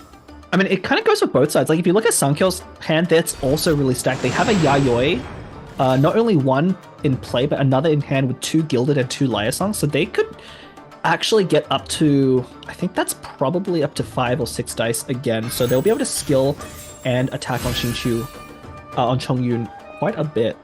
Yeah, here we go. So using that Gilded onto Chongyun. A touch of frost. Elemental skill. Yep, -3. Cryo Aura on Tian. Station. We might actually see a skill go down on Manifestation to actually take out Xingqiu. So now another way you can play this matchup is, because both sides are able to freeze, if you can actually take out their characters early, it gives them less opportunity to swap around and delay your attack. But looks like that's a normal attack here. And I really wish Sankyo had played that Judgment, because a lot of what Liel's doing wouldn't be possible if Sankyo had played Judgment round 2. And if Sankyo still doesn't play Judgment, Liel can still go for another action, I think, with Liar Boar Gamblers. Exactly. Oh no, Sankyo ended. This is not the spot you want to be against Yelan OTK. This is gonna be a crucial moment for Leo, I think. Yeah, I mean, they have more than enough cards in hand to actually pop off right now. So this is the scary part about this matchup. If you don't play that Judgment in round 2 and you kind of try and sit back to go for round 3, you can get really punished if your Yelan OTK opponent has the right draw to do so, and Liel does. We're going to see a lot of dice come out of Liel right now, and he's going to take out Xingqiu and maybe even more. Gamblers on to Manifestation. A normal attack will be enough with that Yelan Burst. I have taught you everything. Another 2 dice being generated. Now the question is, I wonder who's our target this time? Would Liel have had another action if they had played Yayoi Gilded Gamblers in a different order or a different way? Oh, it's possible. Things are going by so fast. I think that may have been possible with the Echoes, with the Liaison, but I think this is fine either way. I mean, once you take out one of their characters, the interesting thing here, there's no way really for Sankyo to not take out Yelan here. And that basically gives Liel a free swap. But this might be where that Judgment comes into play. But I think Liel has enough cards in hand to play through that Judgment. Yeah, I mean, I guess at the end of the day, it would have been another action on Liel's side, but considering the board state, there's still a chance that Sankyo can come back from this with the freeze, but I don't know. I feel like if Chongyun takes out Yelan here, which I think either with a skill or normal attack, it will happen. You just go Manifestation, take out Chongyun, and then Manifestation goes in your quick swap Signor and wait, it's just over. Yeah, this is part of why the Yelan deck, if you do the standard lines from both sides, is favored, because they have more of those quick swaps, and if they're able to utilize them better than the Razor deck, then the freezers basically win you the game, and that's what we're going to see here. The scourge of evil. Yeah. But dice almost don't matter because it's really about the freeze that's about to come down. Yeah, and that judgment round 3 is just way too late. I think against, especially against Yolan OTK, like you were saying at the start of this match, you really want to be playing it round 2. Leo was able to get so much value. Yeah, I mean that's part of like these matchups are so close and right now depending on how you play, and like people didn't figure out exactly how to play against the Yelan OTK deck until a little bit later. You're trembling. That's So it. Yeah, that is it. But I'm laughing because. Did you think that was a mistake? No. Oh, okay. You had to play 3 cost event cards just to play the last quick swap. Because you have to eat through those 3 judgment stacks in order to quick swap. But yeah, quick swap onto Senior Freezing Razor. That will be enough to end the game here. Yeah, all of those jets is not going to matter. I mean, if Leo didn't have the quick swap in hand, Sankyo would have won that game because they have way more than enough dice needed to burst on Razor and trigger those 2 jets we can see there. But this is going to be a pretty clean win for Leo. Leo taking the first match in this last best of 3 here in the Spring Series Showdown stream. Congratulations to Leo. We have 1 more or 2 more games left. I'm not sure who wins actually. Depending on who takes the next games, we might see our next Prince Cup participant. We will. Yeah, our very last one to make it in. Not gonna be me though. I might have to fight through the wild cards. You have a lot of experience with this group. Do you want to share some of your stories, maybe about how the group stage went? Because you were like an actual participant here in the Series Showdown, right? So I kind of explained in the last match when we saw Hanabi low roll on Mew, but the Mono Eula Wonder deck, I tried to bring that against both Sankyo and Liel, thinking they would play this Hyper Magic deck. The 3 times I played it against those 2 players, 0 of those matches were against the ones that I wanted, and I lost all of those ones. And then, so that deck is so cursed, but they're both very good. Like, I think I played this exact matchup into Liel with the Chongyun Razor deck and me playing Yelan, and they were able to beat me on it. So, oh no. Oh, speaking of Mew, Liel is playing it. Wait. Ooh. No Wagner. This is the build that I was playing as well, which quote unquote is meant to be good into Hyper Magic. Let's see if actually maybe can Leo predict the matchup, because we did just see Sankyo play. Oh! It's so cursed! I can't believe it! We went from seeing absolutely 0 Yelan OTK to only Yelan OTK. Oh, the Mew deck is so cursed. It never matches into the good matchup.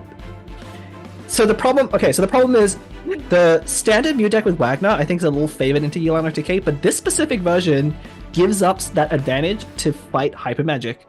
But in this matchup right now, you are not quite as favored. It is winnable, but you are not favored. Let's go. This could be the last match, or this could be the second to last match. We're gonna have to find out. We'll see. Whoever wins this set will be advancing to the Prince Cup tournament. This is Sankyo versus Liel in Group 4.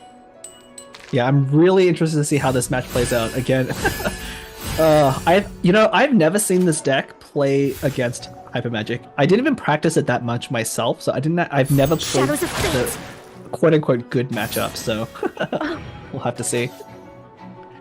I will say, when I played this deck against Liel in our game 3, they actually used Diona Stall, which was completely unexpected. Stall is not good right now, but they did manage to beat me with Diona playing against this Mew deck specifically.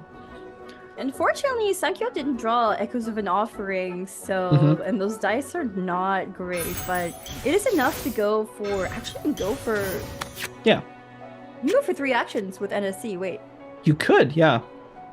I think given the rolls, you probably will.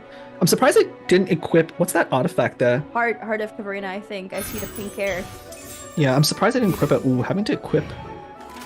Oh, interesting. Immediately going for Wolf's Gravestone equip. I guess they can afford to do that round 1. Yeah, I mean, the way this deck tends to play is you are still finishing on Eula most of the time, but you're just rushing out Wanderer's Burst to pressure their characters early on. But I think this Covenant play is going to be, with Mao, is going to be pretty important.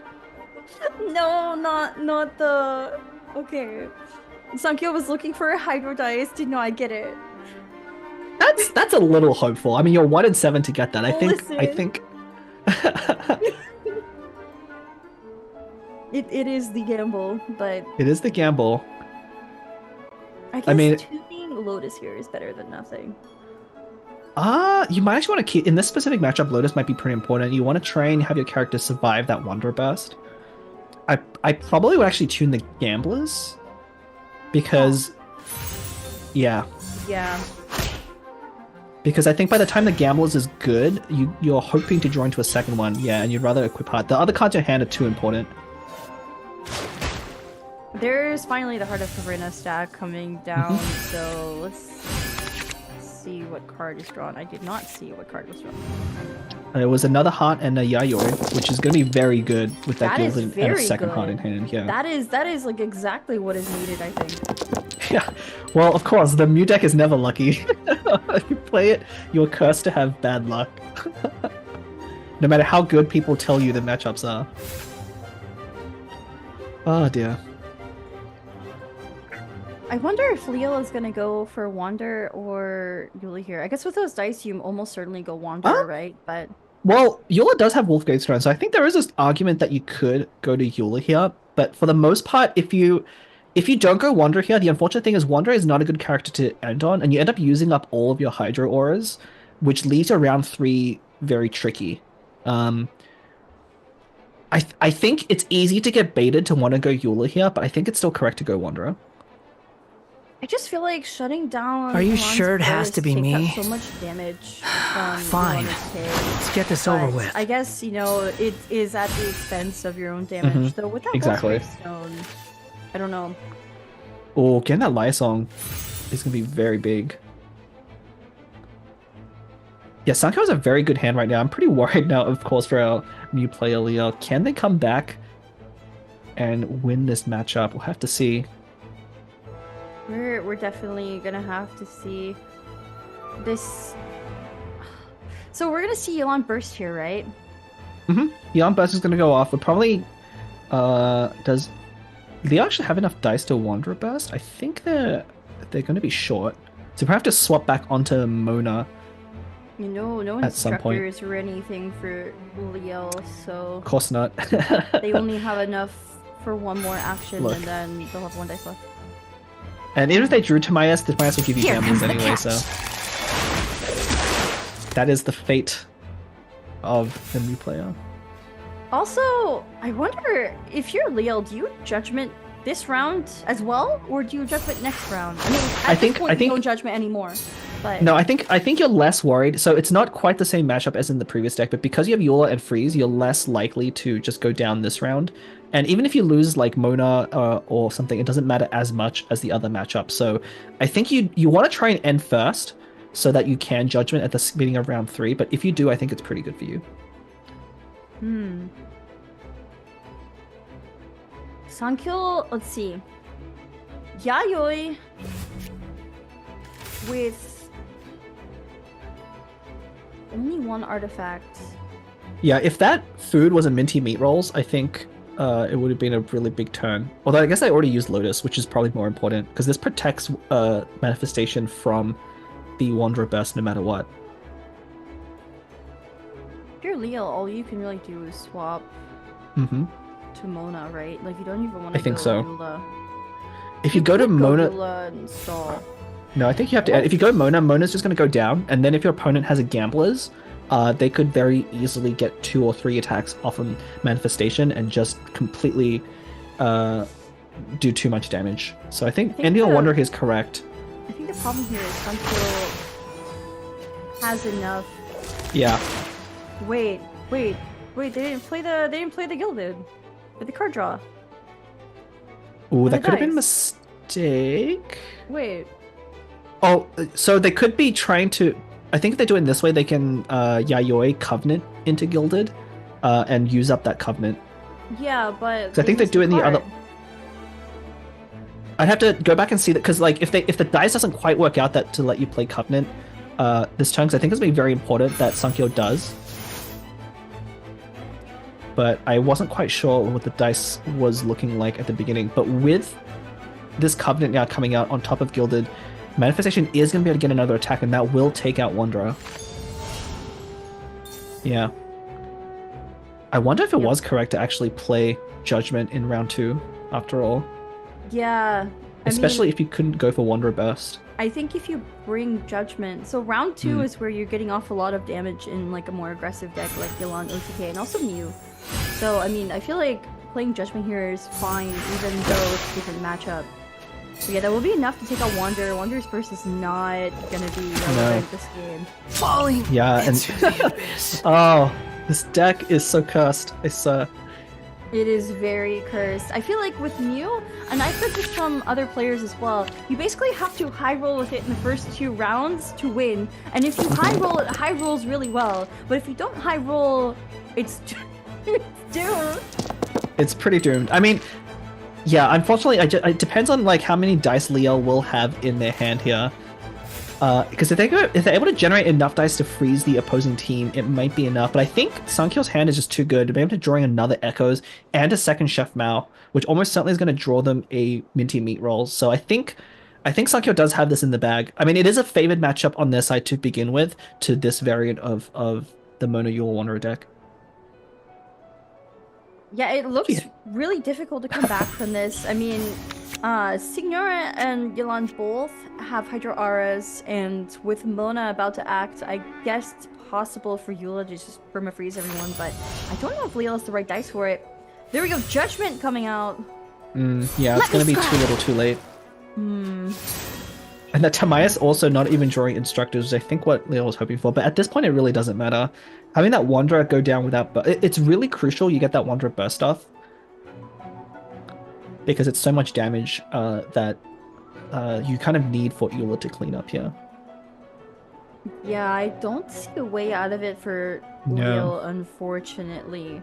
Only 3 dice left. No Yayoi for that Gilded. Yeah, the one thing is, Sankyo doesn't have a quick swap right now, and all of his characters are on with Hydro. The only thing that's going for him right now, though, is Liel has just not got enough dice to actually freeze all of the characters on the other side anyway.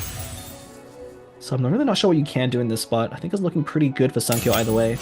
Yeah, I mean, if you're Sankyo, you're just sitting pretty on TM going for the kill there. So here we go, TM burst coming out. Mona does fall. Ready Only for Gorilla's reconnaissance. left, and Sankyo has plenty of dice to get the win this round, I think.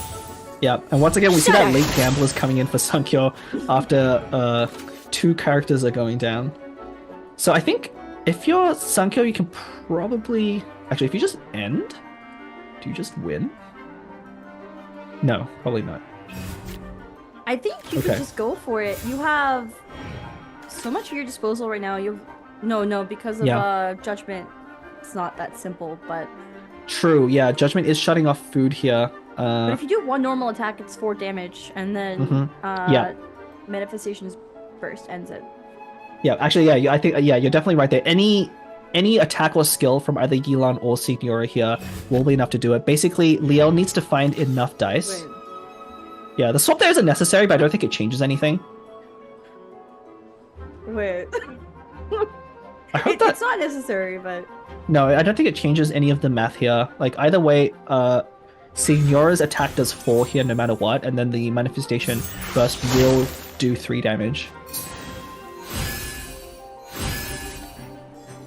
I'm just very interested in the swap, but either way, Manifestation Summon is going to be enough to take out Eula.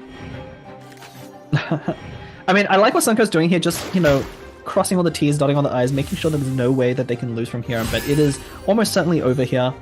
And this... Mario Warwick... Oh, it's so cursed!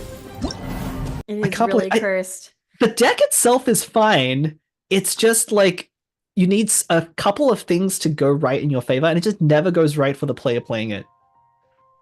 Yeah, congratulations to Sankyo for taking that game off of Leo. So they are 1-1 in this last 1-1. Whoever wins this next game will be advancing on to the Prince Cup tournament spring version. And I'm really interested to see how this group's going to go. Actually, I don't know who's going to win. Game 3 is very tricky, right? So if you're on LLC, you just played against Yelan OTK, so your opponent can't bring that. So you can predict your opponent might go back to the Hyper Magic deck, in which case you want to bring the Mew deck again. But do you want to risk doing that in case they bring something different?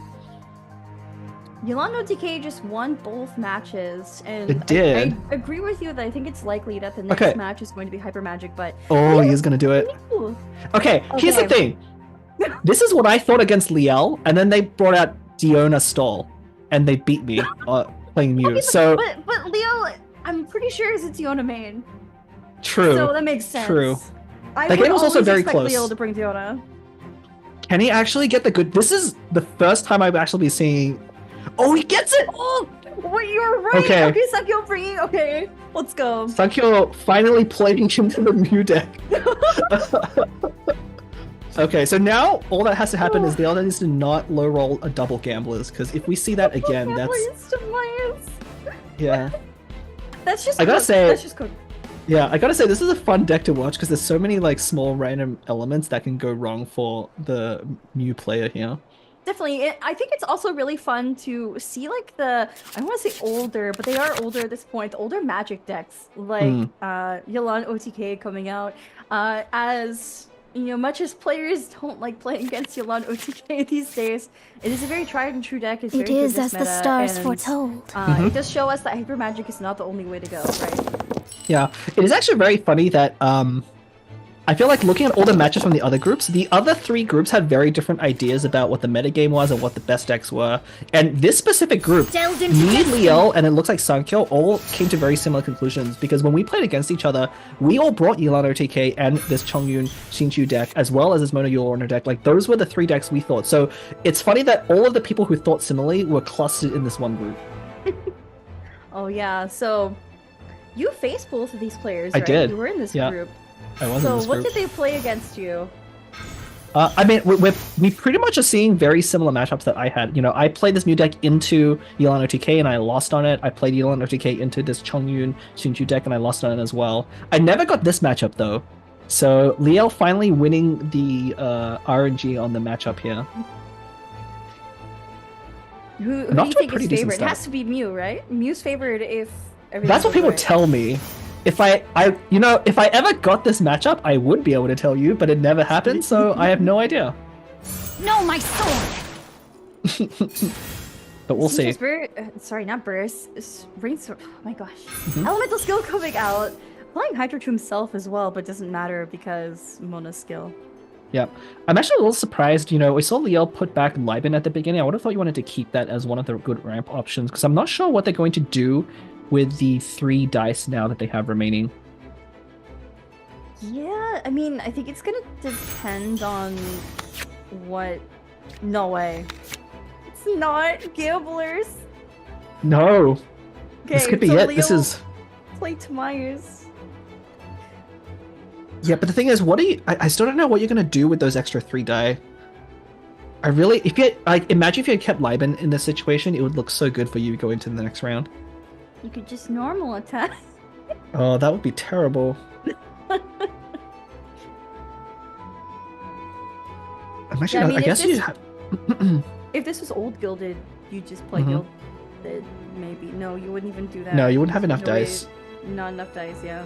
Yeah, and the awkward thing is, one thing you could do maybe is equip Instructors, and then try and use the Tamiya stacks with Gilded, but because of how Tamiya's works, you can't actually play Instructors without using the discount. Yeah, I mean, yeah. Yeah, this is really tough. Like, I think you have to just play Dunyazad and pass. This is unfortunate. This is normally why you take like a 1-cost things like Strategize, so you can use up those 2 dice. Well, very early on, Liel did, so in their opening hand, they did put back a Liben, which I'm not sure if that was the right play. I think I would much prefer just to have that Liben. It's a very good card to have in your opening. But we'll see. The Tamias at least is cooperating with them, so that's something. It is, and they did draw another Gamblers. Well, not another. They did draw 8 Gamblers, so. Yeah, they have every artifact they could draw. Ooh. Sankyo also has a lot at their disposal here. Already has Jet, has a Sunyata in hand, has that Quick Swap. I wonder if Leo's gonna play Judgment this round. What do you want from me? I think the Razor deck is more likely to go round 3, so I think you want to save it, because the way you win this matchup, I think, is if you can freeze your opponents and get more quick swaps, because you have Mona, right? You have Mona to allow you to quick swap onto your own Eula and freeze your opponents, and if you can judgment them out of their own Leave It To Me's, then that puts you in the advantage. So almost certainly going to wait for round 3 before using that. Also, just noting that stacked. Leo uses Tamaya stacks to equip Gilded onto Wander rather than Instructors. Yep. I mean, it's 1 dice less, but you get to draw 2 more cards on Wanderer, and that's more valuable, I think. Especially with double Dunyazad, if you can draw another companion, draw more cards, like maybe a second Timaeus that lets you play Instructors for free later on, that would actually be really huge. So I definitely like Gilded there. Gilded is the one that you're actually hoping for more than Instructors in this specific version of the deck. I think it's interesting. So Leo could have swapped to Wander at the end of last round to use up a dice, and then also did not use Changing Shifts this round as well when swapping to Wander. So I wonder if it even matters, but just something to think about. Look at the dice count, it probably won't, because they're going to be able to normal attack twice on Wanderer, and then that's going to be Let me weave you a verse. Really coming down for Sankyo after using Sunyata, and there's Shincho's burst setting up for that freeze from Moon. Ooh, another Gamblers. Another Gamblers. All the artifacts, yeah. I think we're only missing 1 Instructors. That's the last artifact in Leo's deck. If Leo had Liu Su here, it would be so good. Yeah, Li Su would have been the perfect card. Yeah, not a great start for Liel here, unfortunately. You know, having to waste 2 dice into round 1, which is very tough, and then now missing a Li Su to power out that Wander burst. Ooh, a quick swap onto Chongyun. I'm not sure if I like that. The quick swaps are so vital in this matchup because of freeze. Swift and this is very aggressive. This is very aggressive, but it does lock Leo out from another action this round. So I guess we're just gonna see maybe an Instructor's equip. There's a couple options. We could see a Changing Shifts and then apply Hydro onto Chongyun, but I think that's... Yeah. But having priority might be more important. Well, does priority matter if you end on Mona, though? True. Actually, yeah. Okay, so I think that quick swap might have been a mistake, because what Liel's going to be able to do now is they're going to be able to play Judgment at the beginning of the round because they have priority, and I think Leo knows Sankyo. Typically, the Razor deck only runs 1 quick swap, and they just use their single quick swap.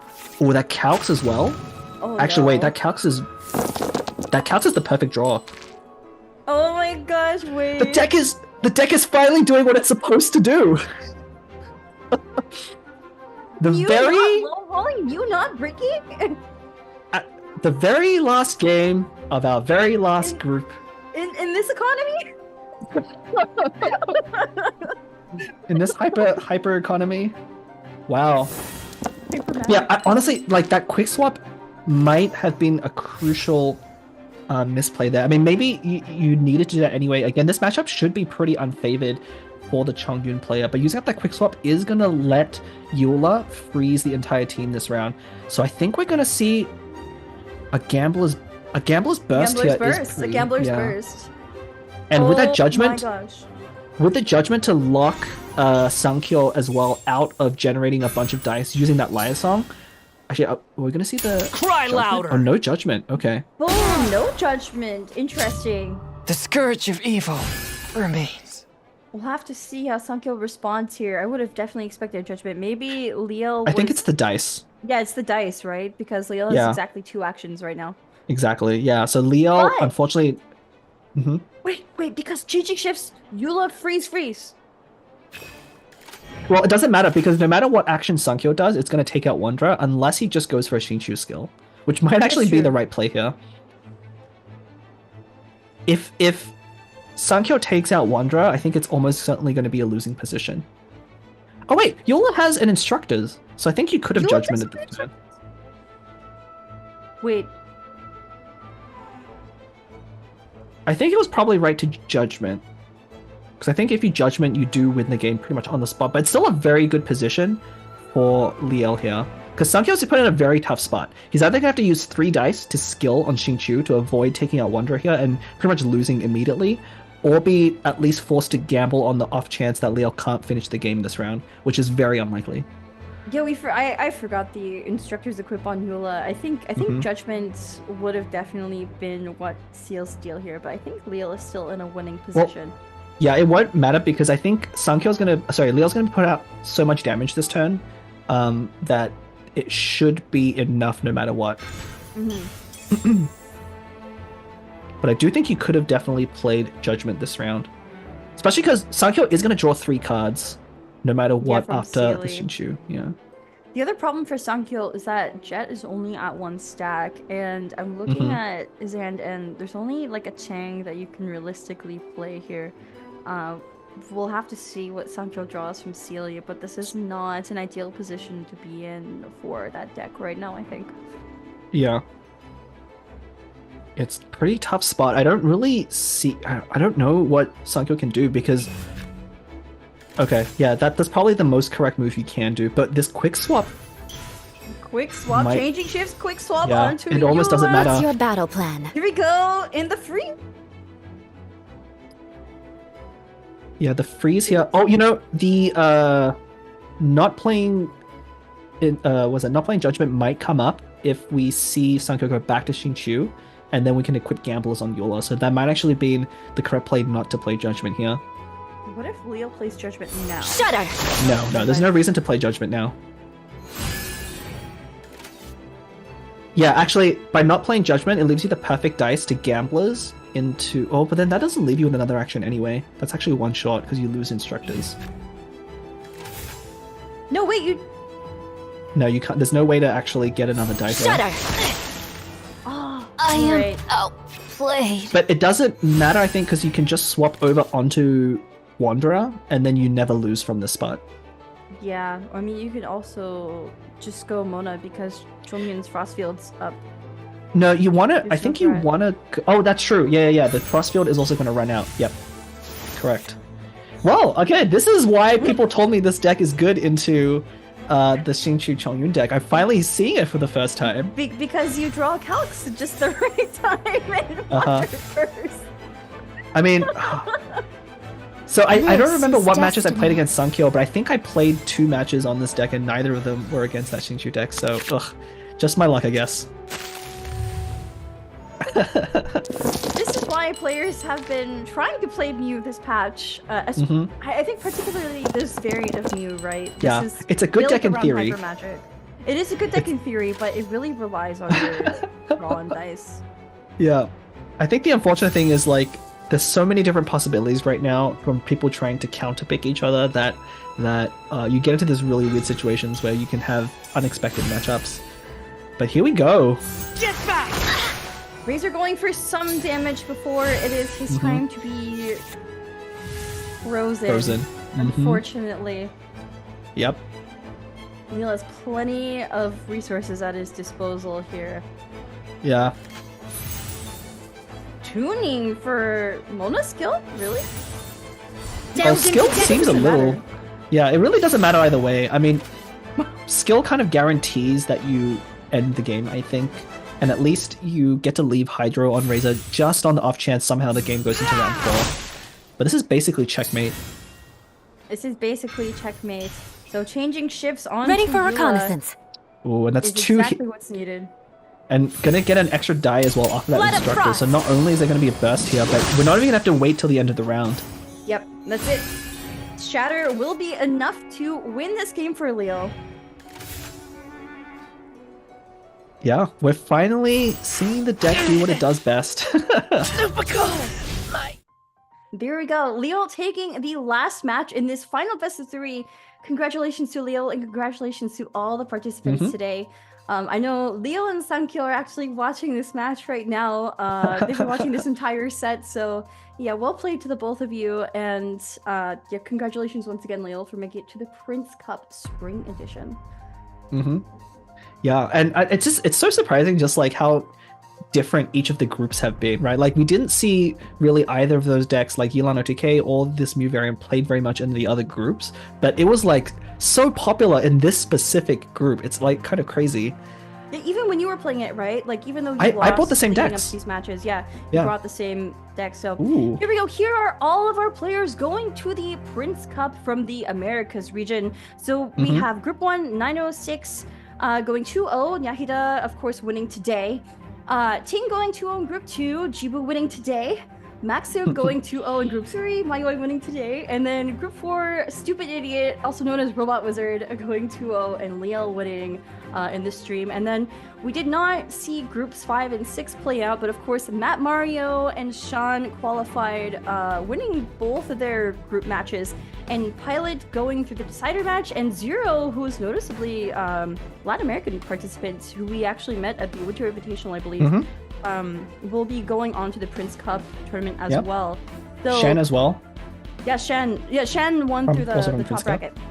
So well, Shan, remember it was also like I think top 8 in Prince Cup. So we have 5, I think, or 7 Prince Cup competitors in the 12 going into Prince Cup. So you can see that they've really maintained their skill after a year of playing, and are still very capable to be able to make it through the Series Showdown. Absolutely incredible, to see all of these familiar faces and also some new names here. Noticeably, like some of these new names are actually veterans in the community that just haven't had a tournament showing yet. So I'm very, very, very excited to see how the Prince Cup tournaments go from here on out. Of course, America and Europe will be combined starting in the Prince Cup phase, but we will be having Rin and Staffa casting the Europe Series Showdown, I believe, tomorrow morning? It should be tomorrow. Yeah, not going to be. It's going to be too early for me to wake up for, unfortunately. But they'll be up nice and early to bring you that coverage, and you'll get to see what 12 other players will qualify for the Prince Cup through this year's Showdown. But again, of course, they're still not too late if you want to try and qualify for the Prince Cup, because as we speak right now, signups for the wild card are going to happen, and that's another way you can get a spot into the same Prince Cup bracket as the players you're seeing here go through today. Yeah, and if you do qualify into the Prince Cup tournament, 32nd place, I mean, there's 32 players, but 32nd place, even if you get knocked out immediately after the wild card, you still get that $600. So yeah, it's still a really good prize. Yeah, these players going on to play into the Prince Cup tournament have already won that prize if they continue to play, basically. So yeah, congratulations to them. And if you want to play as well, please head over to the Astro Carnival website or their Twitter or anything where you can get their information and go sign up for that wild card right now. I don't know how many spots are left, but the signups have been up for a couple days. But you two have the opportunity to be here. Yeah, I think they'll be going up until the 14th, but there is a limited number of spots for the participants in the wild card. So if not everyone who signs up will be able to participate, but they'll cut those players down just like we saw today, and then a few of them will advance to the Prince Cup. Of course, if you do miss your chance as well for getting the wild card for this Prince Cup, the year may not be over yet. We have Cat's Tail Gathering, which is the more regular seasonal tournament. You might recognize us from some of those final streams as well. That will be resuming, I believe, next patch as well. We took a break this season because of the Series Showdown and the coverage we'll bring you today, but that'll come right back. So definitely be sure to join Tavern, sign up and follow on social media, the Astro Carnival pages, and yeah, keep an eye out. Keep an eye out indeed. So I think that's going to be it for us today. It was honestly so much fun to be casting for you guys. I am so excited to be back into the major tournament scene here this year. We're really kicking it off with some interesting matches. The meta is something for sure with Hyper Magic. I was honestly surprised at how fun today's match. I was expecting the worst, where like every single bracket would be the same 2 or 3 decks being paired up against each other, but we saw so much variety today. So really hats off to all of the competitors here, everyone's trying to one-up each other, right? Like trying to beat the next best deck, and it's very easy to be ahead of your opponents if you're ahead of the curve there. So really great gameplay, and excited to see what the Prince Cup holds. Huge part of it is digging into information and figuring out what your opponents can be bringing. But yeah, congratulations again to all of our players today, and GG, well played. We will see you guys next time. This has been Leo, Windflower Leo. And this is Blep, Data Education Academy. See you next time.